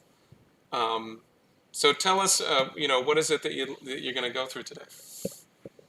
Yeah, great. Thank you so much. I 100% feel the same way while Geoff was talking. I kept thinking about what I would be presenting on today because, when he was commenting on the neocons and the neocons he mentioned how they just want to control the whole world and that they just want to have that power. And you mentioned how that will plunge us into economic despair and a total recession. And so I've been wondering, where does that outlook for empire come from? Yeah. What are its origins? And for that, I read the book The Modern Anglo Empire by Robert Ingram, and I did a little presentation on it. So okay, here goes. Yeah, looks like that's working. Yeah. Okay, so understanding the outlook of empire, we're going to be examining the anti-human versus pro-human thoughts. So my real mission here is that I really want to compare the anti-human belief system of empire that Daniel just recently described, of just shutting off humans from the productive atmosphere, and I wanted to contrast that with the pro-human belief that has been espoused by many, including LaRouche. And I wanted to underroot the origins of empire and the root of it with Roman law and Aristotle influencing it. And I want to highlight especially what we could do now today with this knowledge to realize the historical role that both we and especially my younger generation can do in this historical moment to play the historical role of the enemy of empire. So next slide, please. So today we live in the modern Anglo-Dutch system of empire. And this is a quote from Robert Ingram, and it is the quote, "Empire and its oligarchical view of mankind is the mortal enemy of humanity, and the historical mission of the United States is to eliminate that enemy once and for all. And I think that that's a message that a lot of us can really unite around between LaRouche and the CPI movement. We really need to reclaim the American system. But we'll get further into that. As you can see, these are Who the is on? remnants of the system. We got Jeremy Bentham's mummified head there, the IMF, J Powell, the whole swamp. Oh, he's sitting on the White House there. I see that. Okay. Yeah, a real ruler, a real president. So, when it comes down to it, when we are examining the view of empire, the real question we need to ask is, what is your view of humanity? And I would love to ask the chat that, and any viewers Mm, who are watching, what is your view of humanity? How do you view humans? And now I'll delineate the two major views that we see that distinguish empire from republic. And so we have the bestial view of man, which is the view of empire, and it has its historical roots. Um, you could trace the ideas that led to empire way back, but empire as we know it and codified first came really can be best expressed by Rome, and we'll get in more into that later. And that is in contrast to the noble Promethean view of man, which is man, as we talked about earlier, who has a divine spark in him and is capable of making discoveries and hypotheses and impacting the environment like no other animal. But we'll get more into this view later. Next slide, please. So the anti-human view. So this is the view of empire, and this is basically the view that mankind is just completely worthless, they're expendable, they're enslavable, and this is often even codified into the law of many of these empires. And this was first rose in Roman natural law, which is essentially the equivalent of the idea of might equals right. And under this philosophy of might equals right, and that the law is nature, slavery, usury, murder, conquest, anything where you're rape, even where you're more powerful than another human being, not only is it lawful for you to enact that power, but it's just. That is what justice is. and why do they say that that's natural law? Why is that? How is that natural? Possibly. It sounds disgusting. Yeah, I don't. I mean, yeah, it seems like a form of weird paganism to me, but Yeah. uh, I think it's just I think that when it comes down to it, I look at it from somewhat of a materialist perspective. I think they more so say that philosophy to justify what they already do. Right. Right. But the idea is that, oh, in nature, you know, beasts trample upon other beasts, and they're stronger, so that they're more powerful. And it even ties into Darwinianism and Malthusianism, and the idea of the survival of the fittest. And so you could see this anti-human view and the way it's transcended throughout time and into today's modern eugenics and Malthusian movements. Absolutely. Yes, and it also, this anti-human view also finds a lot of its basis within Aristotelian philosophy, and we'll get into it in a later slide. But most of the scholars of Roman law, the first Roman lawyers, were huge scholars of the Aristotelian philosophy. Yeah. Let's take a. I mean, I want to give a little an example that I think does substantiate this idea. There's a simple fact that in ancient Rome, uh, it was considered unacceptable to build in the first several hundred years of Rome, at least, to build water wheels, which is an extraordinarily significant technology, that a breakthrough that increases the power of man's labor through the use of water and rotation. But they said they were against it because it was too expensive, and they would rather use slaves. And so that's like the perfect example of what you're talking about. That, I mean, even though it were more productive and more effective to use the new technology, which had been invented by the Etruscans, I believe, several hundred years prior, they still didn't do it because of this anti-human view that they have. And Wow, almost sounds like nuclear today. yeah, right. Absolutely. Absolutely. Because that's the point about the green movement, right? I mean, Yeah. thank goodness that just to be direct, the fact that people who say we need to reduce CO2 are not in favor of Nuclear. nuclear is an effect of an intentional effort by the people who write that kind of policy, who come up with this kind uh, of uh, of effort to say the issue is not CO2, it's actually man, which is what Klaus Schwab said, as we've pointed out You're quite a the, bit, right? you're the CO2 they're trying to get rid of. Yeah, yeah, that's right. You're the CO2 they're trying to, yeah, I mean, Klaus Schwab said specifically that the effort of human beings to try to improve their conditions of life that's the problem. That's the fundamental problem. So that really does not have to do at all with CO2 or whatever they're talking about. Um, okay, so please go on. So this slide, Roman law, which we talked about, was kind of the foundation for empire, the ideas of empire. It was first codified by the Byzantine Emperor Justinian, and when he officially codified it, it basically set up the modern oligarchical like system where, and it gets further enacted by the Venetian Empire after the collapse of Rome, and they adapt and they have a tons of scholars, which I think my next slide may mention some of those, but they have all these scholars that dedicate themselves to studying Roman law and the philosophy of Aristotle, and that yeah, not good. Well, go ahead and read the quote. Tell us about it. So here's a quote directly from the Codex. The law of nature is that law which nature teaches to all animals, for this law does not belong exclusively to the human race, but belongs to all animals, whether of the earth, air, or of the water. That So sounds as you can see, exactly like modern day Malthusians, right? That the human species is just another species, among all of these other species. Go.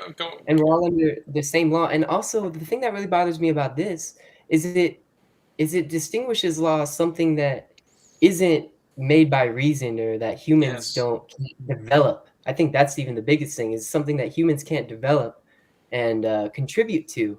No, nature and law is just something that's stagnant, and they use that to justify never changing or never growing or never developing, and people not being allowed to make scientific discoveries or hypotheses. Yeah, as you have here, the laws of nature remain ever fixed and immutable. This is a completely anti-science, zero growth outlook, because the fact of the matter is that the human mind can understand laws of nature, the laws of the universe, that it didn't know before, and then we can use reason, creative reason, to actually wield that new power. As you said, to Mm-hmm. change the environment, to increase our power over the environment, to increase our power to do good. And so, uh, you know, that's a demonstration of the fact that human reason acts in the universe to bring forward the actual laws of the universe in a way that is ever developing and ever increasing in its power to improve the condition of humanity and to sort of to go out into the universe.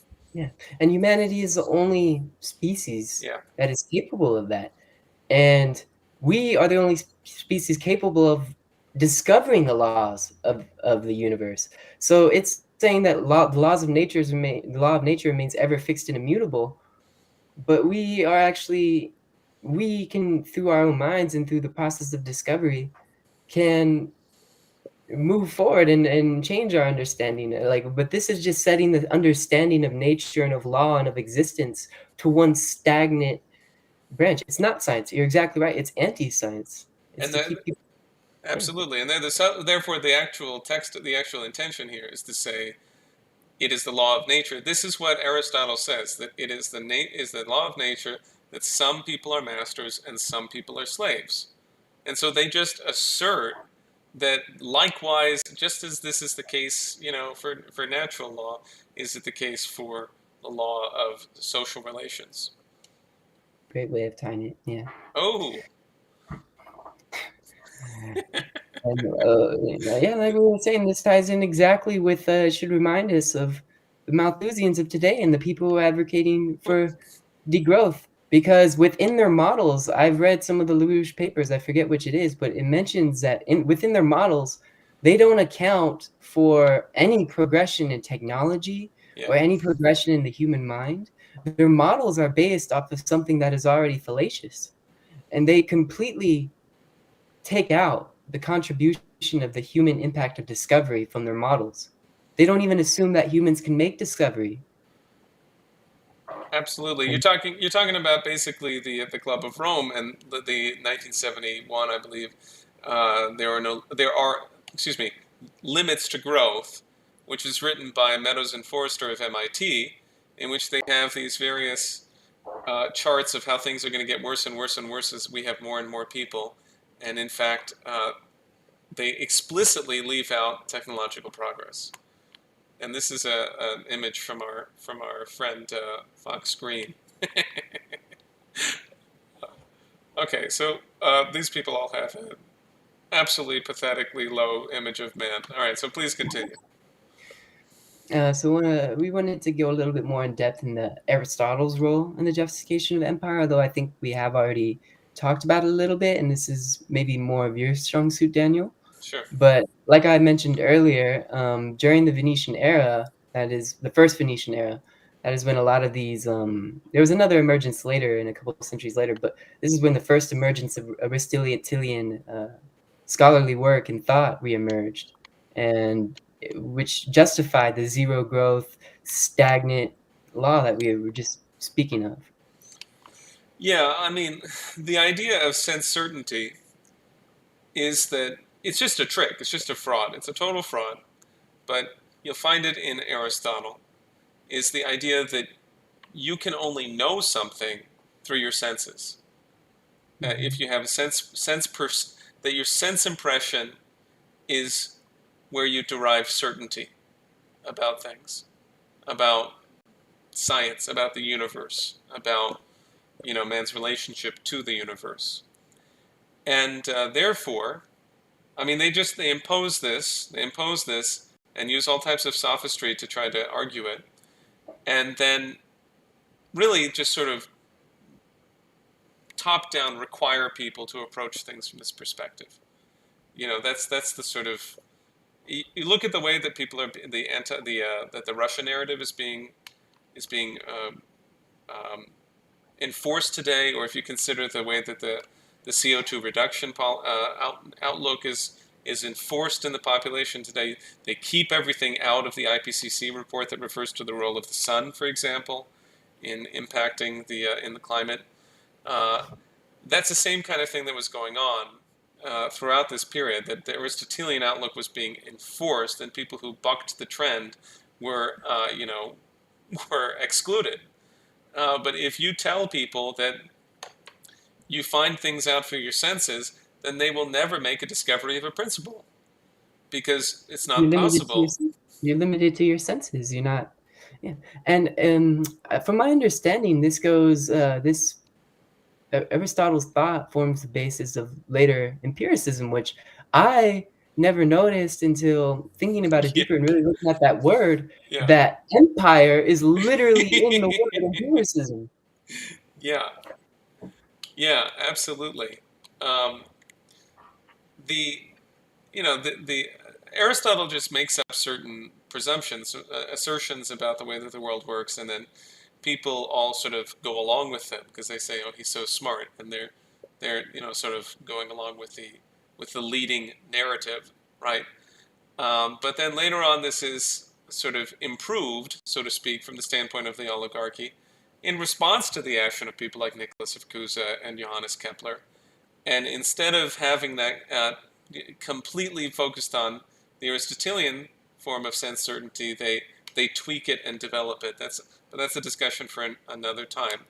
Um, but I mean, you have in the slide here the emphasis from Aristotle on the the fixed perfected universe, as we discussed earlier. No change, no progress, and this again prevents the possibility of Platonic hypothesis, because you cannot make a new, and it's as we said before, the action of the human mind in making a higher hypothesis, discovering a newly understood physical principle of the universe, changes the universe.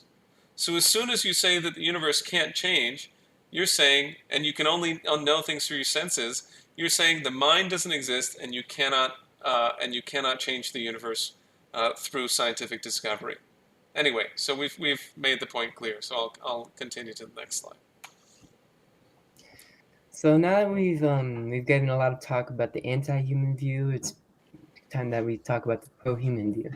And of course, this is a view that LaRouche talks about in all of his works, and that we've already been speaking of a lot. And it is the idea that man is not an animal, and man is capable of discoveries, and man has a divine spark in him, and that he is unique among all creatures for reasons possibly only religion could describe. I don't know. That we are capable of doing things that no other animals are do. We could go to the stars soon, and we could make observations about the universe around us that fundamentally change our environment. And LaRouche often talks about the noosphere effect, which is kind of a science that dictates the effect of, that talks Well, about the effect of human minds. that's right. I really urge everyone to read a lot of Vernadsky. V.I. Vernadsky, very important actually right now too, because he's a Russian-Ukrainian biogeochemist, and LaRouche writes a lot about him.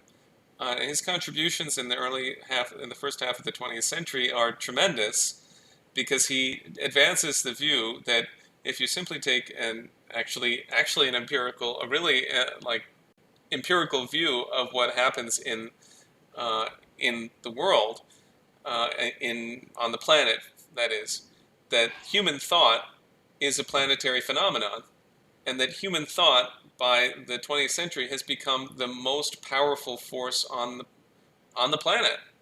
That it's not life, it's not the abiotic, it's not geological action that is really the big mover of the world of the planet. It is not merely life, but you have to go beyond that to the highest phase space that exists, which is the realm of the noosphere, which is a term he coined about that references the role of the mind, the realm of the mind, the realm of thought which has no mass, it has no force in it. You can't locate the thought as such, like a discovery. You can't place it somewhere in the universe, and but that this is now the leading this is now the leading force, or leading element, I guess, so to speak, phase space. He describes it as of the universe, as far as our planet is concerned. So there's a lot to discuss there, but please continue. Yeah. So basically, this view and the idea that the humans, like you just mentioned, do have an impact on the environment, and in fact, they're the number one impactor on the space around them, and that they have this special gift, is the foundation of the idea of a republic or a commonwealth, which will be based on the principle of agape, which is rooted in the idea of the common good and doing the common good for the people around you, and recognizing people's unique ability to contribute and allowing them to contribute to the people around them. Amen. Next slide. So this is Nicholas of Cusa, and I on my screen cannot read that quote, so maybe you could read it, Daniel? I'd be glad to. This is something from Concordantia Catholica, which is a major work by Nicholas of Cusa, who was a German cardinal who lived in the years that you see above. He was a leader in the Renaissance, in the Italian Renaissance, tremendous leader in the Italian Renaissance, and in the European Renaissance, in reviving Plato, in bringing forward this conception of man that you've been describing. And he's the first person who talked about the consent of the governed. So when we talk about the idea of a republic, to my knowledge, in this way, in a way that is on account that the consent of the governed comes on account of the power of reason of the human mind. So here's a quote from that important document.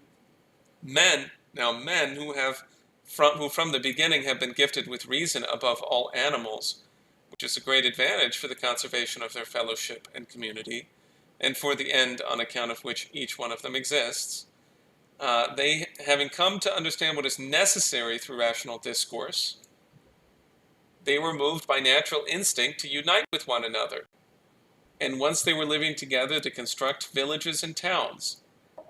And if man had not discovered the rules for preserving peace against the corrupt inclinations of many, union would not have been enough to save him. And it is for this reason that cities were established, in which the citizens are united, and there are laws to preserve that unity and agreement by the common consent of all, and there are also guardians over them all, with the power to do as much as is necessary for the public good. If you're looking for a source for the common welfare clause in the Constitution, then look right here. Because think about how completely antithetical this is to the imperial outlook, that he says, he basically is saying all of civilization comes because of rational discourse. It only comes because people figure out what's necessary through rational discourse.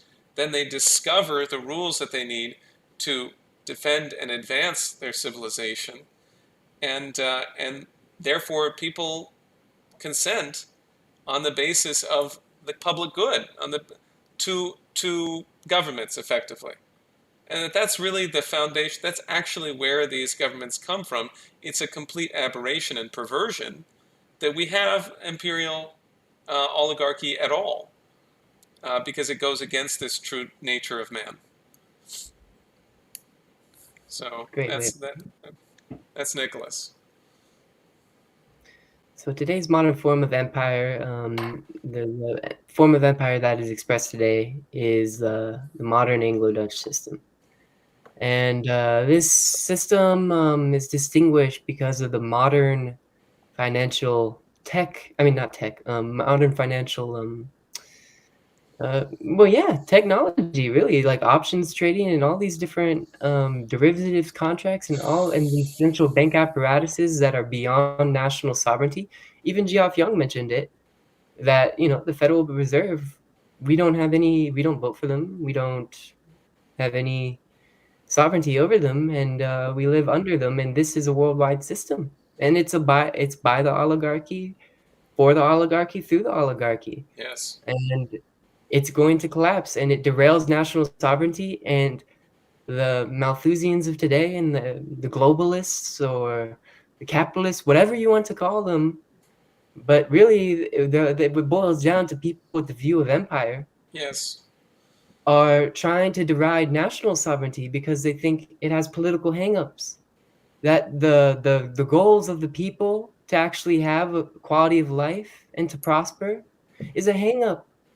It's a hangup to their empire. They don't want that, and that is the system we live in today. And they have these modern debt-based control apparatuses to enforce the system, along with, as Geoff said, 880 plus military bases. Yeah, I think that's it's an important point that you're making with the whole presentation. That people talk about the monopoly capitalists. Many of our friends talk about that. People talk about I don't know, the military-industrial complex, the deep state. The deep state, right? And these are all, it's worth discussing each of these terms. It's fine to discuss them. But what we're putting forward here is that there's a more powerful way of discussing the question, of really making the distinction here. I think you've laid it out, and it can be one could go into this in so many different ways. You can look at this in economy, science, in culture. because all of them express the image of man. Everything that a person does, every outlook that you have, every what LaRouche refers to as a theorem lattice, every kind of like Mhm. ordered system of thought that you have in whatever realm includes in it as a foundational axiom your outlook on the nature of man.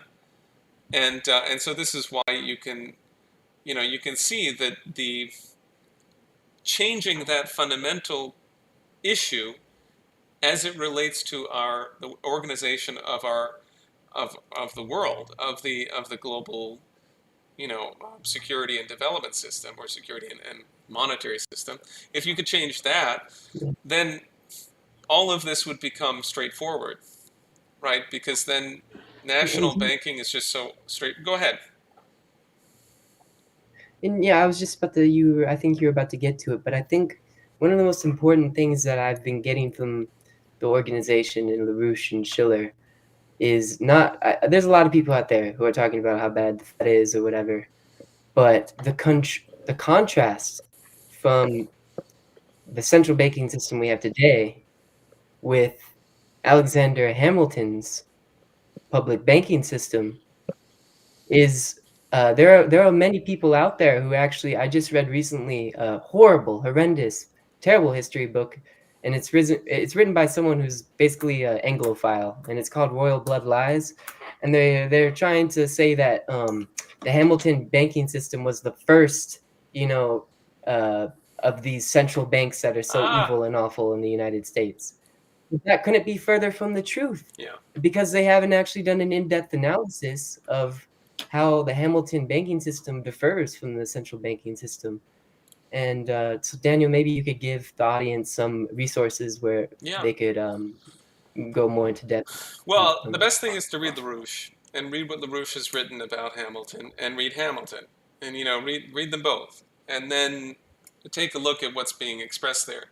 Hamilton is very clear in his reports to the U.S. Congress, which were commissioned by George Washington, that the issue is the power of labor, meaning that you want to be able to use the power of your banking system to increase the power of a single operative, a single person, to do productive labor.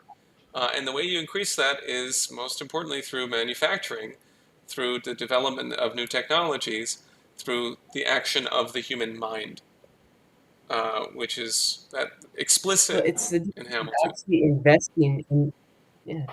Go on.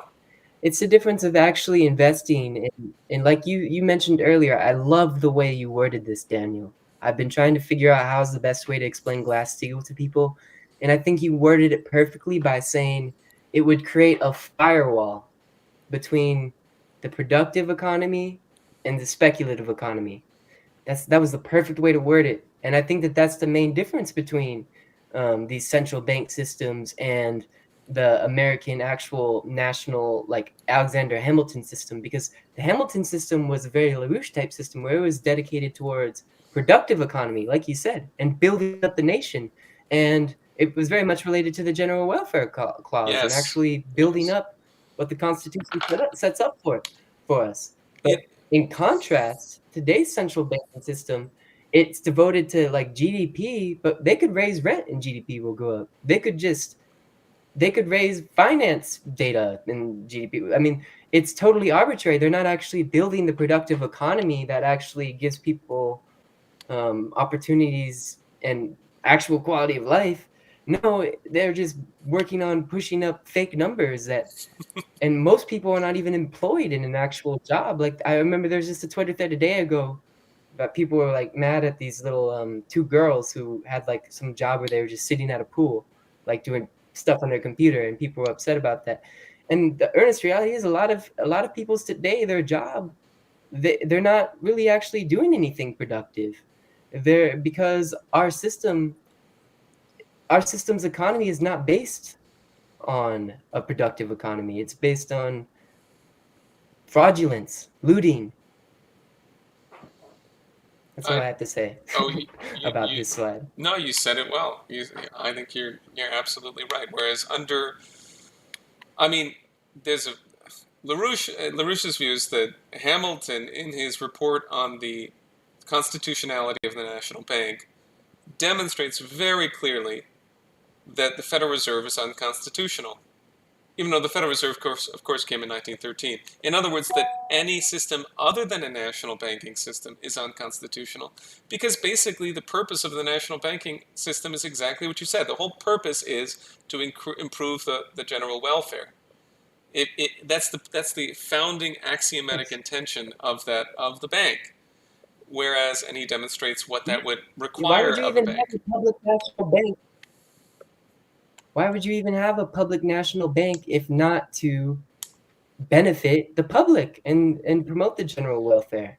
So what happened is that, of course, the infamous evil Andrew Jackson, the evil Andrew Jackson, as a tool of treasonous networks in the United States who were completely in league with Jeremy Bentham, whose mummified head you had on the first slide.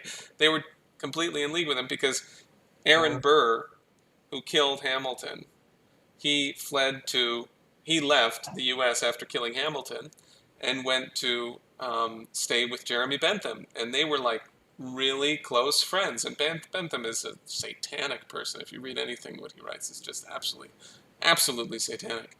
He And has a book called In Defense. He has a book called In Defense of Usury. exactly, in defense of usury, among other things I could say. But then it's Aaron Burr's political faction that promotes Andrew Jackson.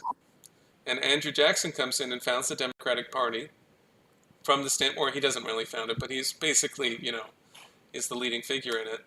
And his whole effort is to dismantle the national bank and claim that it's completely unconstitutional and whatever should be eliminated because actually I should be more specific in terms of what his arguments are because I don't have them offhand. But the basic effort is to cause the American people to think that their assets, their money is being used by some kind of elite to their own benefit.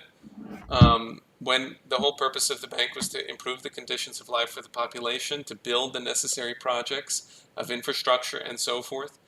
And that's what the Confederacy is. The Confederacy is the continuation of that Aaron Burr, Andrew Jackson trend, Jeremy Bentham trend, with saying that investments in infrastructure and development are illegal in the Confederate Constitution. It's one of the fundamental things. You cannot have public investment in infrastructure, in addition to the enshrinement of chattel slavery.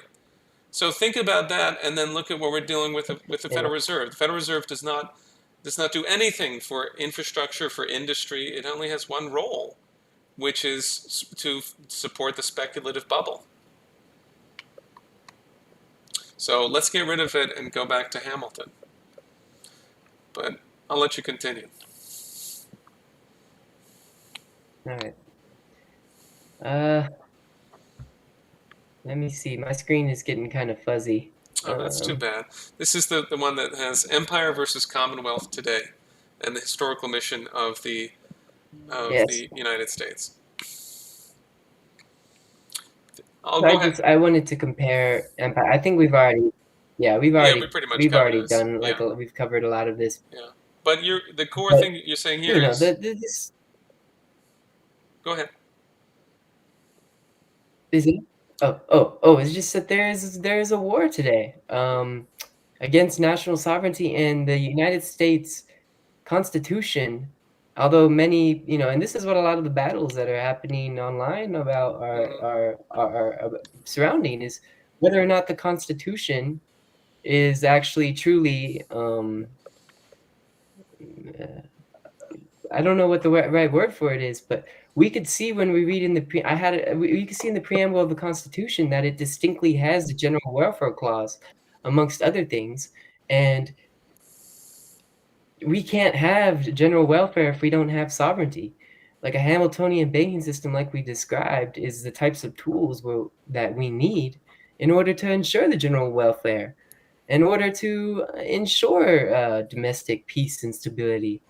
And I think that was my main point in these slides. I can't Absolutely. read No, them. that's very good. Yeah, well, we're gonna have to figure that out another time. But and I mean, you say you make the distinction here between the oh yeah, here we are on the next page. The idea of Locke and the nature of property as compared. Oh, here's the preamble, as compared to the idea of the general welfare. Um, Absolutely. And it's the Lockean idea And of life, liberty, and property. LaRouche, Yeah, go on. LaRouche exposed me to the reality that the idea that like in high school, just which for me was not that long ago. I'm only 22. They tell us, oh, one of the founding most important philosophers for our founding fathers was John Locke. John Locke, life, liberty, and pursuit of property. And even in my college class, they even told us that. And we were supposed to read 2 treatises on government. But what they don't tell you is actually that book was literally written, I believe, a year before the Central Bank of England or the English, The big Bank of bank came England. out. Yeah. That was really what it was. That was really what it was justifying. It wasn't justifying the American Revolution.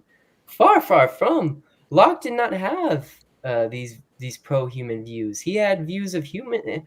He viewed property above everything. Mankind and civilization was dependent on one thing: property, and property in John Locke's philosophy is above all. Our founding fathers read Leibniz. They read They I, read I think they Plato. even may have read Cusa, and they read Plato, and they one of the most popular books I believe was a book called Common Sense. Am I correct? Well, yeah, yeah. But I think or like Cotton Mather wrote essays to do good. That the whole purpose of politics is to do good, as opposed to protect people's yeah. property. Absolutely. So the idea that my reason for bringing the Constitution and all this up in the end is because the idea that the Constitution, okay, maybe in our history we didn't fully resemble the ideas of the Constitution. Right. And of course, our country has constantly been infiltrated Hmm. by empire and by these imperial forces. That's what our revolution was about, was trying to break away from them. So of course, and to this day, I mean, we're gonna have Meghan Merkel run for president in 2024, for God's sakes. It certainly looks like it. And they are, and with the 1619 project and all of this, they want us to have the view that the Constitution and the American Revolution were really not, they don't give them the historical credit that they deserve as actual movements against empire. And actually a lot of Caleb Moffitt has made comments on how a lot of people throughout the third world and in all these countries who have had revolutions were inspired by the American Revolution, and particularly gave homage to George Washington, to Abraham Lincoln, to all sorts of American patriots and heroes throughout time. And it is that you will not see in any type of empire, a real empire, a constitution that has a general welfare clause. Absolutely. That is the exact opposite of what empire stands for. That is very So well I put. think that because of this, we need to fight for our constitutional. Is our constitution radical? Is it revolutionary? Yes, it's the most. Yes, and I believe because of this, 1776 will commence again. Let's go. Yeah, I mean, Yeah. let's go. We got to fight them. The Malthusians, it's over for them. Whether they like it or not, the empire is over. But what are we going to do? So Yeah. I think I also mentioned LaRouche's 4 laws, and that is where I think we can materially and like on a actual basis realize the ideas of republic versus the ideas of empire is by investigating more into LaRouche's 4 laws. I think that that's really true. Let me see if I can Yeah, do that this. I think that that's the modern basis for promoting the No, general not this. welfare. Oh gosh, not that one. Hold on. It's hard to find the ones that I'm looking for. Here we go. The real one. People should read this. It's 4 pages. And when we're talking about the four laws, LaRouche is not saying these are 4 laws that we should pass in the Congress. I don't think that that's true. Maybe they are.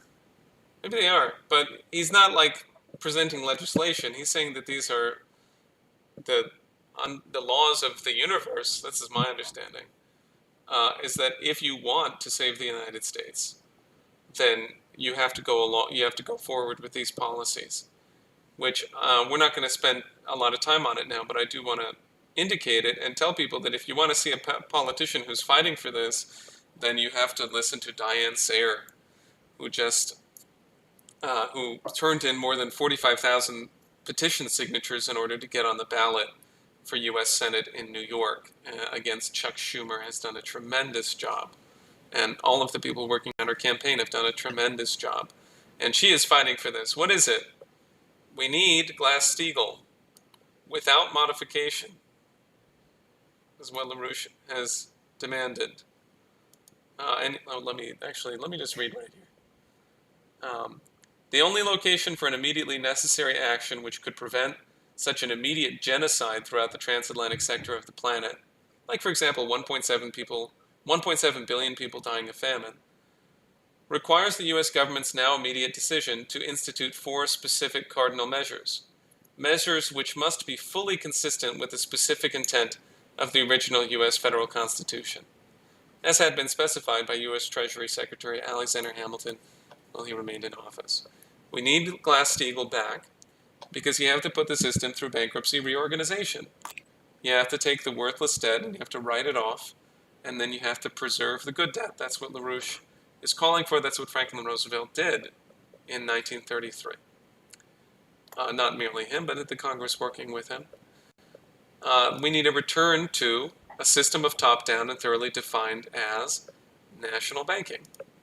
So we're talking about, and he gives a reference to Lincoln's greenbacks, which is a national banking and credit system placed under the supervision of the Office of the Treasury Secretary, where the whole intention is to organize credit to actually fulfill the general welfare clause. The purpose of the use of the federal credit system is to generate high productivity trends and improvements of employment, with accompanying intention to increase the physical economic productivity and the standard of living of the persons and households of the U.S. And he discusses how we can do that and what's the fundamental science behind that process. And then in the 4th element of this, he says we need a fusion driver crash program. Geoff was, skeptical of when we can get fusion. This is largely because people don't know about what's been done to prevent fusion energy from coming into existence, which is an effort to eliminate the necessary funding that would be required for a crash program. I mean, when we had the program in for the hydrogen bomb, for the atomic bomb, we had something like $4.5 billion per year for something like 6 years. Actually, it was shorter than that, of course. But anyway, we had in that neighborhood of $4.5 billion per year, a little bit more, a little bit less. Really concentrated effort, large percentage of the GDP, of the budget, etc. Large percentage of the efforts of the United States were directed in that direction. And then because you have a sufficiently focused and crash effort, then you get the breakthrough. The same thing is true for the Apollo program, which had tremendous commitment of resources from the federal government to make it happen. So, at a future point, maybe I can talk about that with Geoff again. But we can get fusion soon, and the way you get it is that you organize society to achieve that end. And then that would be an affirmation of the true nature of man. That what we do is we make breakthroughs, we participate in the process of creation, and we change our capability as human beings to a higher level. That means a higher level of energy flux density. and that means a greater qualitative leap in the power of the human species.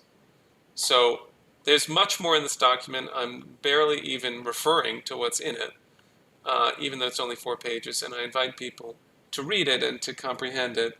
And if you go to the invitation to the conference on June 18th and 19th, then you will find, and I'm going to tweet my conference link, so if you go to my Twitter account, you can see the link to sign up for this. Then this includes that outlook, that this is what we need, that we're faced with such a tremendous crisis, and that we absolutely, even if you solve, so-called, the Ukraine crisis, even if you get a negotiated solution, you're in a hyperinflationary blowout of the financial system. There's nothing there that defends this system from blowout, and therefore we need to bring on something that would work. We need to bring on an honest policy to change this, which is delineated in LaRouche's 4 laws document. Okay, so I went on a bit there, but I wanted to make sure people know what we're talking about. Daniel? Yeah, go ahead. Well, I know that we are about to have someone else on, and I've spent a lot of time on, but I just had an idea. Maybe we should try. I know CPI on their website. They have their a couple of their, their mission statement or whatever. Oh, yeah. And I'm just wondering if maybe even a lot of the infrared people and stuff like that who watch or cozy to us. Yeah. I'm not sure if they really know the 4 laws, and I really think that we should maybe make a proposal where people could sign some, like how we have some of these things where you could sign and say oh, I agree with the 4 laws, and maybe we could encourage some of our friends like Geoff Young to put it in their campaign, Geoff Young to read it, maybe put it within his campaign messaging, and encourage CPI maybe to. I mean, they already are getting on the world language, so. Yeah, I think you're absolutely right. And I have been talking to Geoff about signing this petition. I'm talking to Geoff Young about signing this petition, which includes the 4 laws in brief. And guess what? Okay, so here's the petition. Everyone should go and sign it. It's on the Schiller Institute website. You may have seen how I got there. I had to go over on the slider to the last one of the sliders. You can sort of pull them over. It's some of our recent events, and then here's here's the petition. And if you scroll down, you'll read the whole thing. It says that we do need an international conference to be immediately convoked along the lines of the Peace of Westphalia. And it must be focused on the general welfare. It's exactly what Liam has been talking about, and an underlying love of all mankind. And that it requires the 4 laws. Now, guess what? There are many, many VIP signers. I'm talking about over 200. And I mean, a lot of interesting people. George Koo, very well-known figure in the Chinese American community, very significant guy. Dwayne Hopkins, people may know he's the former mayor of Muscatine, Iowa. Why is Muscatine, Iowa important? Because that's where Xi Jinping visited, and when he was a provincial governor, before he reached the level of president. Graham Fuller, who's spoken at a number of our conferences. Many, many, many cases you can see throughout here of significant people. In fact, Jeremy Kuzmarov, who interviewed Geoff Young for Covert Action magazine, is also a signer. And then, Caleb has signed this. Oh. And I will be at an upcoming event of CPI, and I will be doing exactly what you're talking about, Liam, which is continuing, as I did back in March, to speak to, and say, look, endorse.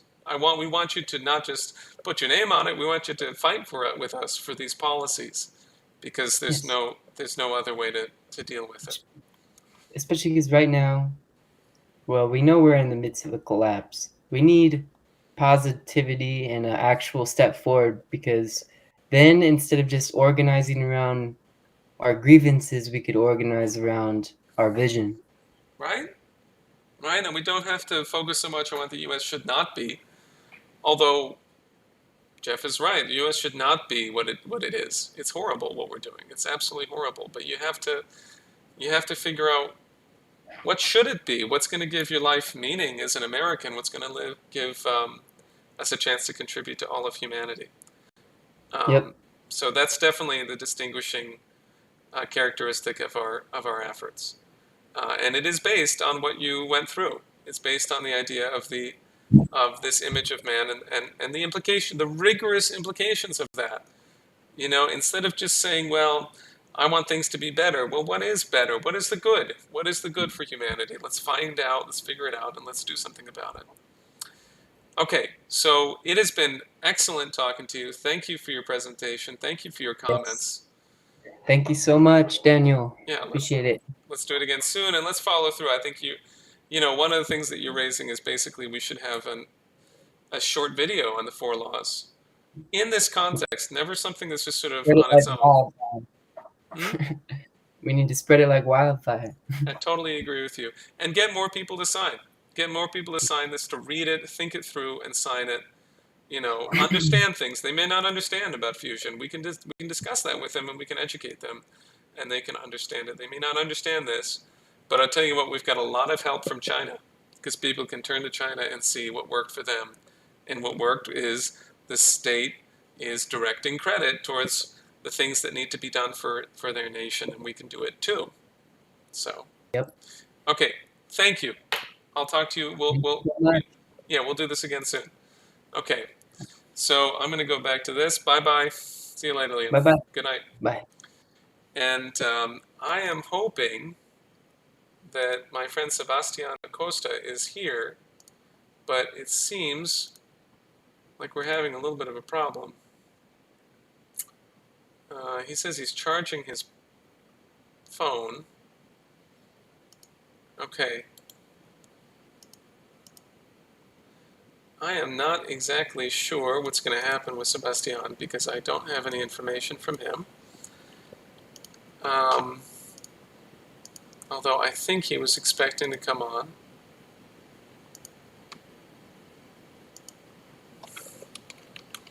Okay, so we may just have to have him on next week, and I think that's fine since it's now 10:30. Okay, yeah, something's going on here. Oh, there he is. Never mind. Okay, great. Great. All right, well, let's talk. Hi, Sebastian. Hello, everybody. Hi, Daniel. How are you today? Good, good. Welcome. Welcome. Sebastian Acosta in Colombia. Thank you very much. Great to see you. So, And as well, man. Good. Let people know what you're going to talk to them about, please. Yes, of course. Good evening to everybody. My name is Sebastian Acosta. I'm from Colombia. I'm 27 years old.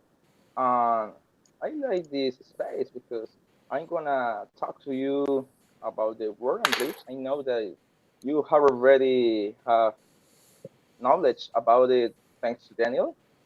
I'm gonna tell to you a little recount about it, but I would like to tell you today what I think that in my country, Colombia, is starting to talk about the road and bridge with new proposals that never before any candidate for president used to talk about it. Just it's a revolutionary aspect for a presidents of Colombia. Actually, the elections that we are going to have in 15 days. Thank you. Well, let's, here we go. Thank you, Daniel. You can tell me when you want me to move the slide, and I'll happily do it. Yes, of course. Well, as I told you, I'm going to talk you about the road and bridge, a new era for mankind. Next slide, Daniel, please. There we go. Thank you. On the topics that we are going to talk about are what is the World Bridge, the World Bridge in the American continent, the World Bridge in the Caribbean, how Colombia starts to talk about the World Bridge, and the benefits of the World Bridge. There it is. I like this view Yeah. of the World Bridge. This is the superior view of the world. And you can see how beautiful looks all the continents of our planet joined. As you know, the World Bridge is a great project that is leading actually by the Chinese government. Also named as the New Silk Road. And I think that this is the future for all the mankind because, as you know, the mindset of the Chinese civilization can help us a lot to develop not only our countries, if not to get more opportunities to have peace, also security in talking about food safety, and many other opportunities that we need actually in a convulsed world that really is needing a lot of many kind of opportunities talking about employment, about meals, about energy, about many things. Next slide, please. Thank you. This is the most popular view that you know about the Berlin Bridge. For example, in this slide, I would like to invite all of you to push all the politicians that you know and also the society to impose the number 1 point of the World Land Bridge that is in the Bering Stretch. Because I think that this is the most important joint and also the step, because it would be great to imagine how the American continent is starting to be joined to Asia with their Russian landscape. I think that's a great point. Yeah, I mean, how to get the United States to join the Asian century, right? And to hook up with the most important area in the world right now, physically, directly, fully. It's a very inspiring thought. It's also the biggest tunnel project. It would be the biggest tunnel project ever built by humanity. Yeah, Daniel. Next slide, please.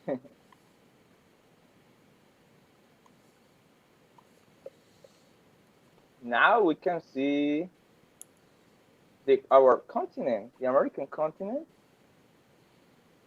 how it looks joined to the Berlin Bridge. For example, I don't know if you have listened about the Nawapa project that is named in the North American Water and Power Alliance. I think that this is the most important right now because we are needed to know about why. Because not only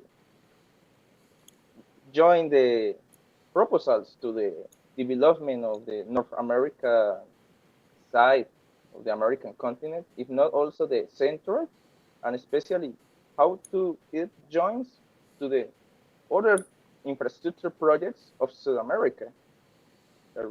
That is in the next slide.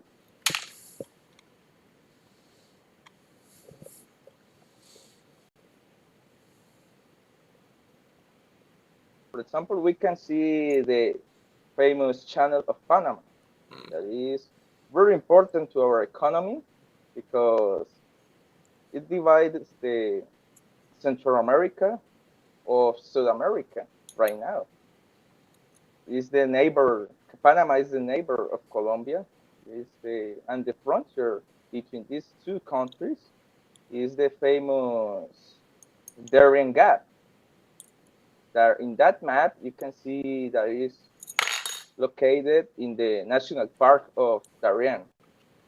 So this is very, very interesting because, as you know, actually some infrastructure projects in China are great because show us that we can build new roads, train roads, without damage to the nature. We can build this kind of roads over the trees, over the forests, over the jungles, without cause any damage to the nature. And also we can join us in this way. Well, I would. Next slide. Mhm. Tell me, Daniel. I mean, I would just say further that the whole idea that we need to conserve certain territories in order from the deleterious effect of human development. Um, this is being used as a weapon by the British royal family to prevent economic development all over the world. That's the reason that the World Wildlife Fund exists. And I mean, the fact that if anyone would use the existence of the park to say that we shouldn't have this crucial connection between North and South America, um, that would be we have to make that understood as a completely ludicrous and really satanic view, because it means that you're saying that humanity, again, just like we were discussing earlier, is just one of many different kinds of life, and that we have to treat them all equally or something like that. It's just ridiculous. If we're going to preserve and promote, you know, the things that we should be doing for the, I don't know, various species and so forth, of all different types. The only way we're going to do that is if humanity progresses instead of falling into a global dark age or a thermonuclear war. And the way towards that is development and peace through development. Please continue. Of course, Daniel. Mm. Thank you, Daniel. Next slide, please. Now, this is really interesting because this map of my country, Colombia, is the proposal of the La Rouche movement about all the corridors of development that we need to develop the World and Bridge here in Colombia. Some of the roads actually exist, but it's curious, but Colombia, I think that is the unique country in South America that don't use the train roads. You can imagine that because only touristic places have the train, Really? but as a commercial way, we don't use them. So it's really curious that if we think about it, it would be very helpful to the development of our country because the life cost will be lower than now. The impact of the inflation right now is really serious here for the population. So something interesting that we can see in that map is the corridor B that you can notice that is from the Guajira region that is in the Caribbean. You can see the little name of Riohacha, that is the capital of the Guajira department. And also, it's very curious because it's a train road, a corridor that joins the two coasts of Colombia, the two oceans. That is the Atlantic Ocean with the Pacific Ocean. It crosses the border of the country, the two coasts. Yes. And as you know, until the Tumaco City in Nariño. And it's very interesting because it will pass near to my home. Only like 2 hours from the Pacific Ocean. Wow. So to me, it is like say, wow, I can imagine that corridor when it's how it's going to be built in the future. Only is to adapt the railroads that exist to build only the ones that are missing, and it will be ready to start to function. Something interesting is that the candidate that I told you, Gustavo Petro, is talking about how to cooperate with the Chinese government to build that corridor. And I think that not everyone, not because he is actually candidate for the president of Colombia, not the politician in South America that talks about how to make a friendly cooperation with China to build this kind of project. Hmm. Hmm.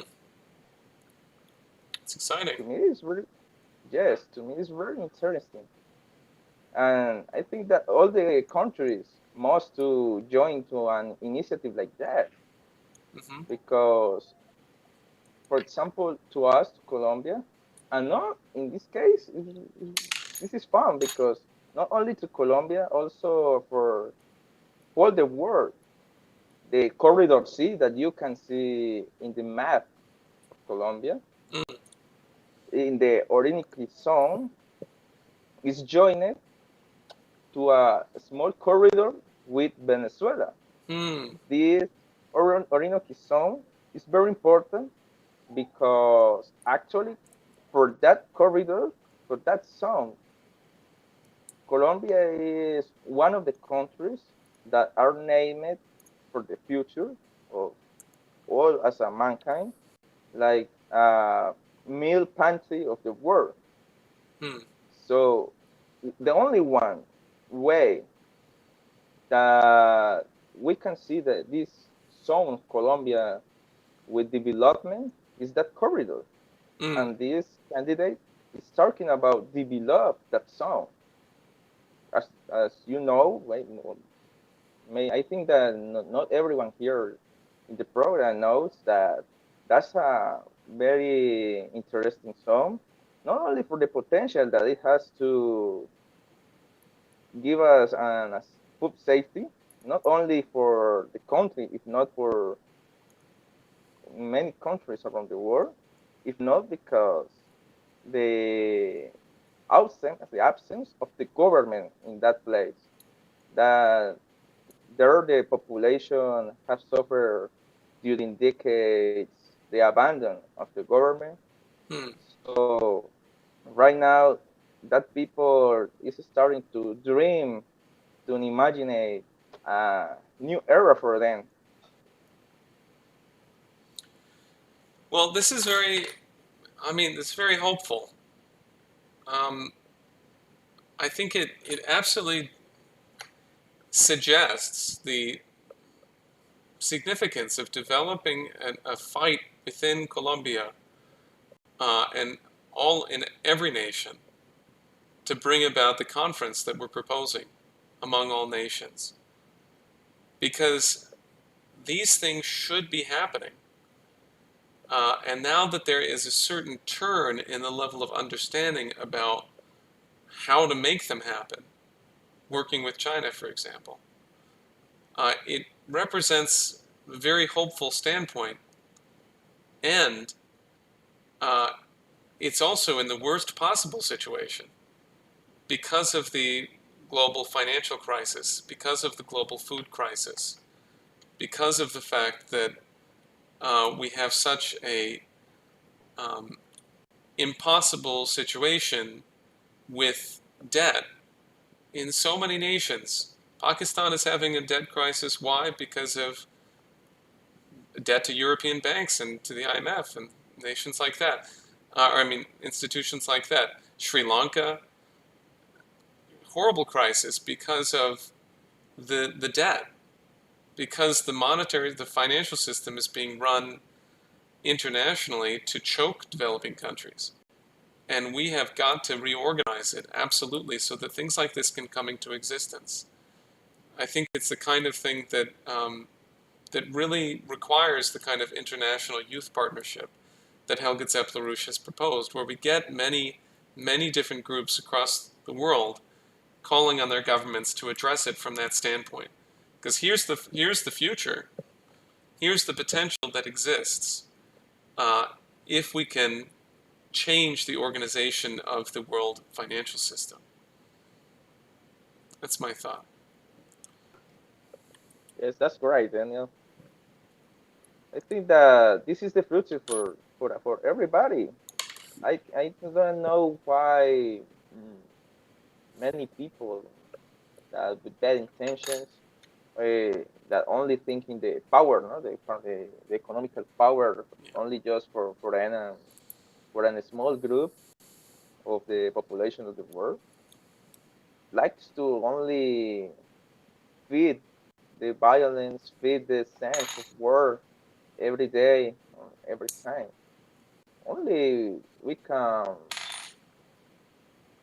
get a better world. Only we join and cooperate between all of us. Yeah. Yeah. Next slide, please, Daniel. Oh, Yes. For example, this is the benefits that I told you before that we could get with the Berlin Bridge.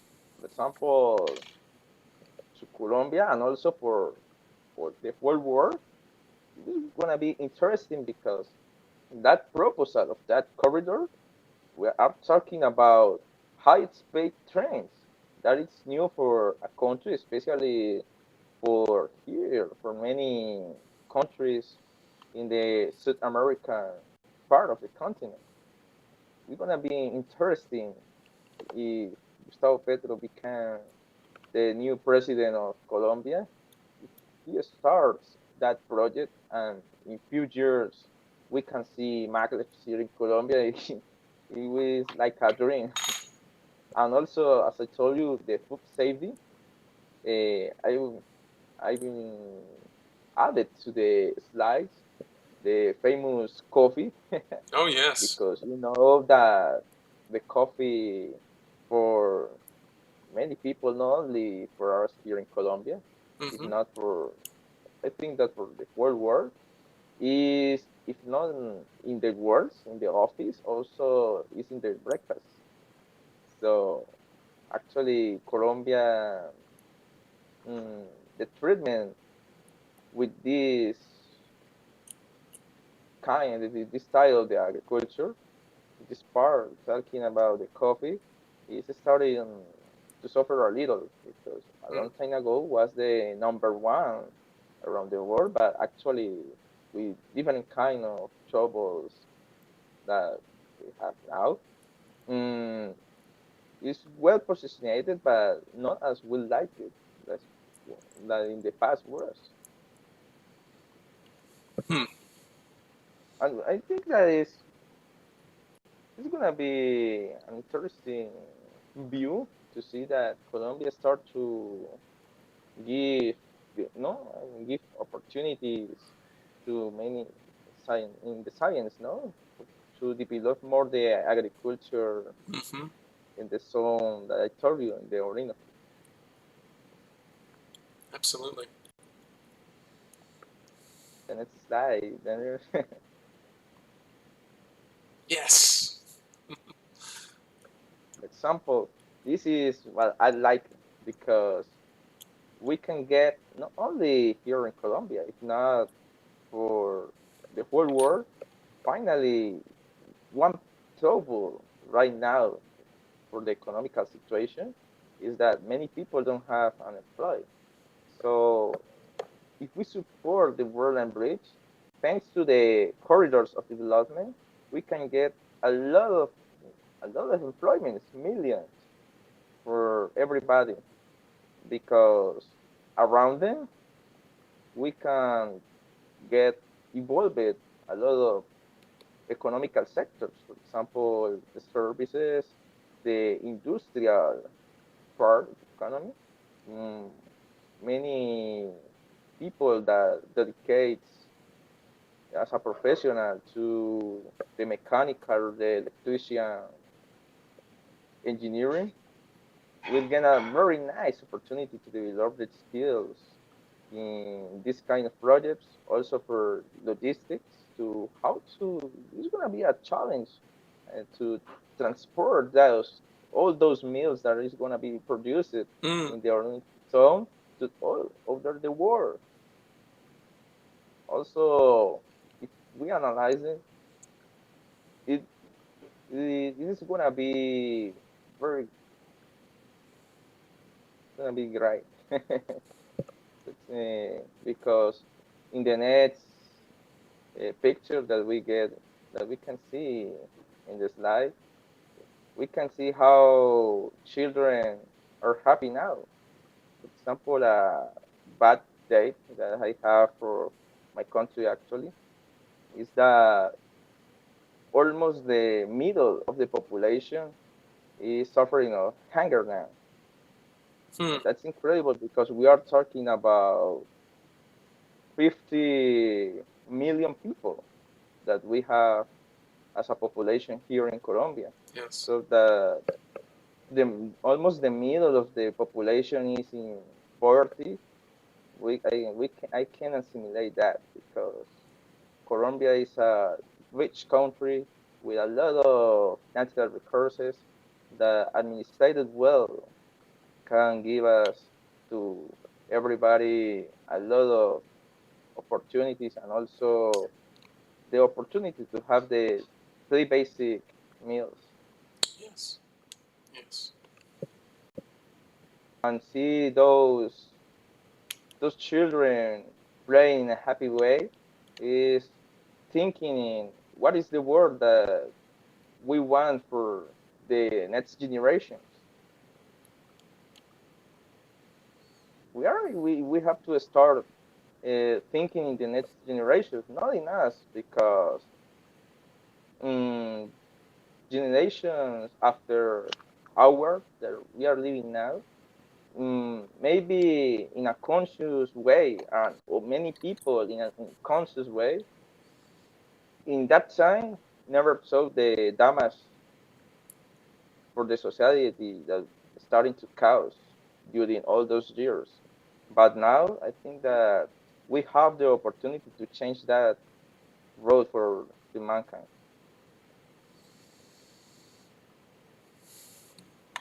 Well, I thank you for that, Sebastian. And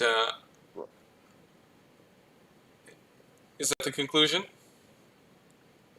I want to tell you that I was so excited to expose a little part of how in Colombia some of the activists from the La Roche organization we are working to share this kind of info. And also, not only here in Colombia, I think that is a very nice opportunity, Daniel, in next episodes of your show to show everybody how people is working in other countries. For example, in Peru, that are promoting the transbionical trade route. That is a very nice and interesting corridor that we join the same way that the corridor that I showed to you in one of the slides. Yep. But this is through all the continent, to also America, since Peru to Brazil. And actually, many politicians in South America are starting to talk about it too. So I think that it would be interesting that one of the members of La Roche in Peru talk us to everybody here about that. I think we should. I think we should have those kinds of communications. And, you know, I mean, I want to be really clear that with the people who are listening, the kind of vision that Sebastian is laying out is not going to happen without a concerted effort of many people in many countries to bring about the new system. Now, we're in a condition of increasing threat of thermonuclear annihilation where people, I mean, if there's a war between NATO and the United States, I'm sorry, NATO and Russia, then that's it. That is it, and people can't be blind to that because every single step that is being taken is in that direction, um, including the fact that Sergei Lavrov was prevented from flying over Serbia recently, for example, just 2 days ago, I believe. Um, it's an extraordinary crisis. It's the worst crisis that humanity has ever faced. Helga said it's the most dangerous moment in human history. And we have a disastrous condition where people have been ravaged by the narco cartels, of course, in Colombia and other countries, who are just another organ of the transatlantic oligarchy of the British, the Wall Street City of London kind of oligarchy. They're creating the destruction of human beings. We have a situation where there's an effort to prevent U.S. and China from ever collaborating again. And imagine, I mean, you'll have many countries that are ready to work with China. The whole process is moving in the right direction in that sense. But if the U.S. does not work with China, I don't think any of it's going to work. And I think we have to be honest about that and get to politicians like the people you're talking about, but get to the youth and call on them to recognize this, that you're not looking at a situation that has, a specific answer to it. And in other words, it doesn't have, there's not a solution to this problem or that problem. There's not a solution for this part of the world or that part of the world. There is only a human solution. And it's not because the world revolves around the United States. That's not the point. The point is that the bankruptcy process is happening, or the collapse process is happening, and can only be changed if you have the four great powers in the world, the four largest, most powerful countries in the world, acting towards the common welfare. And so I want to put forward that to you, Sebastian, and see what your thoughts are, because I really truly think that it is possible to get people in Colombia and in many other countries to stand for that idea and to fight for that. And I think that the people who have watched and seen your presentation and seen the potential that exists have a better reason now why to fight for this kind of process. What do you think? That's true, Daniel. Thank you for inviting me to give this perspective of the world and rich since another part of the American continent. Remember to all the audience that America, we are 35 countries, including you. That's right. That's right. That's absolutely right. Excuse me. Yeah. Definitely. And if we work together, then, I think we really we can create the shift that we need. It's closer than we think. It's much closer than we think. That's my hope. That's my understanding from listening to the work of Helga Zepp-LaRouche. And so I invite everyone who's watching this and thinking through these questions to join us in organizing for this conference, get more people involved, and register today. So thank you for talking with us, Sebastian, and let's be in touch. Of course, Daniel. Thanks again for inviting me, and to everybody to be patient. I think that all of you right now are very interested what is happening in this side of the world. Absolutely. Everyone needs to understand what's happening in the rest of the world and get out of their small heads, and then they will be spurred to action evermore. So thanks a lot. Good night, Sebastian. Good night, everyone. Thank you for watching, and we'll see you next time. Good night, Daniel. Good night, everybody. Have a nice night.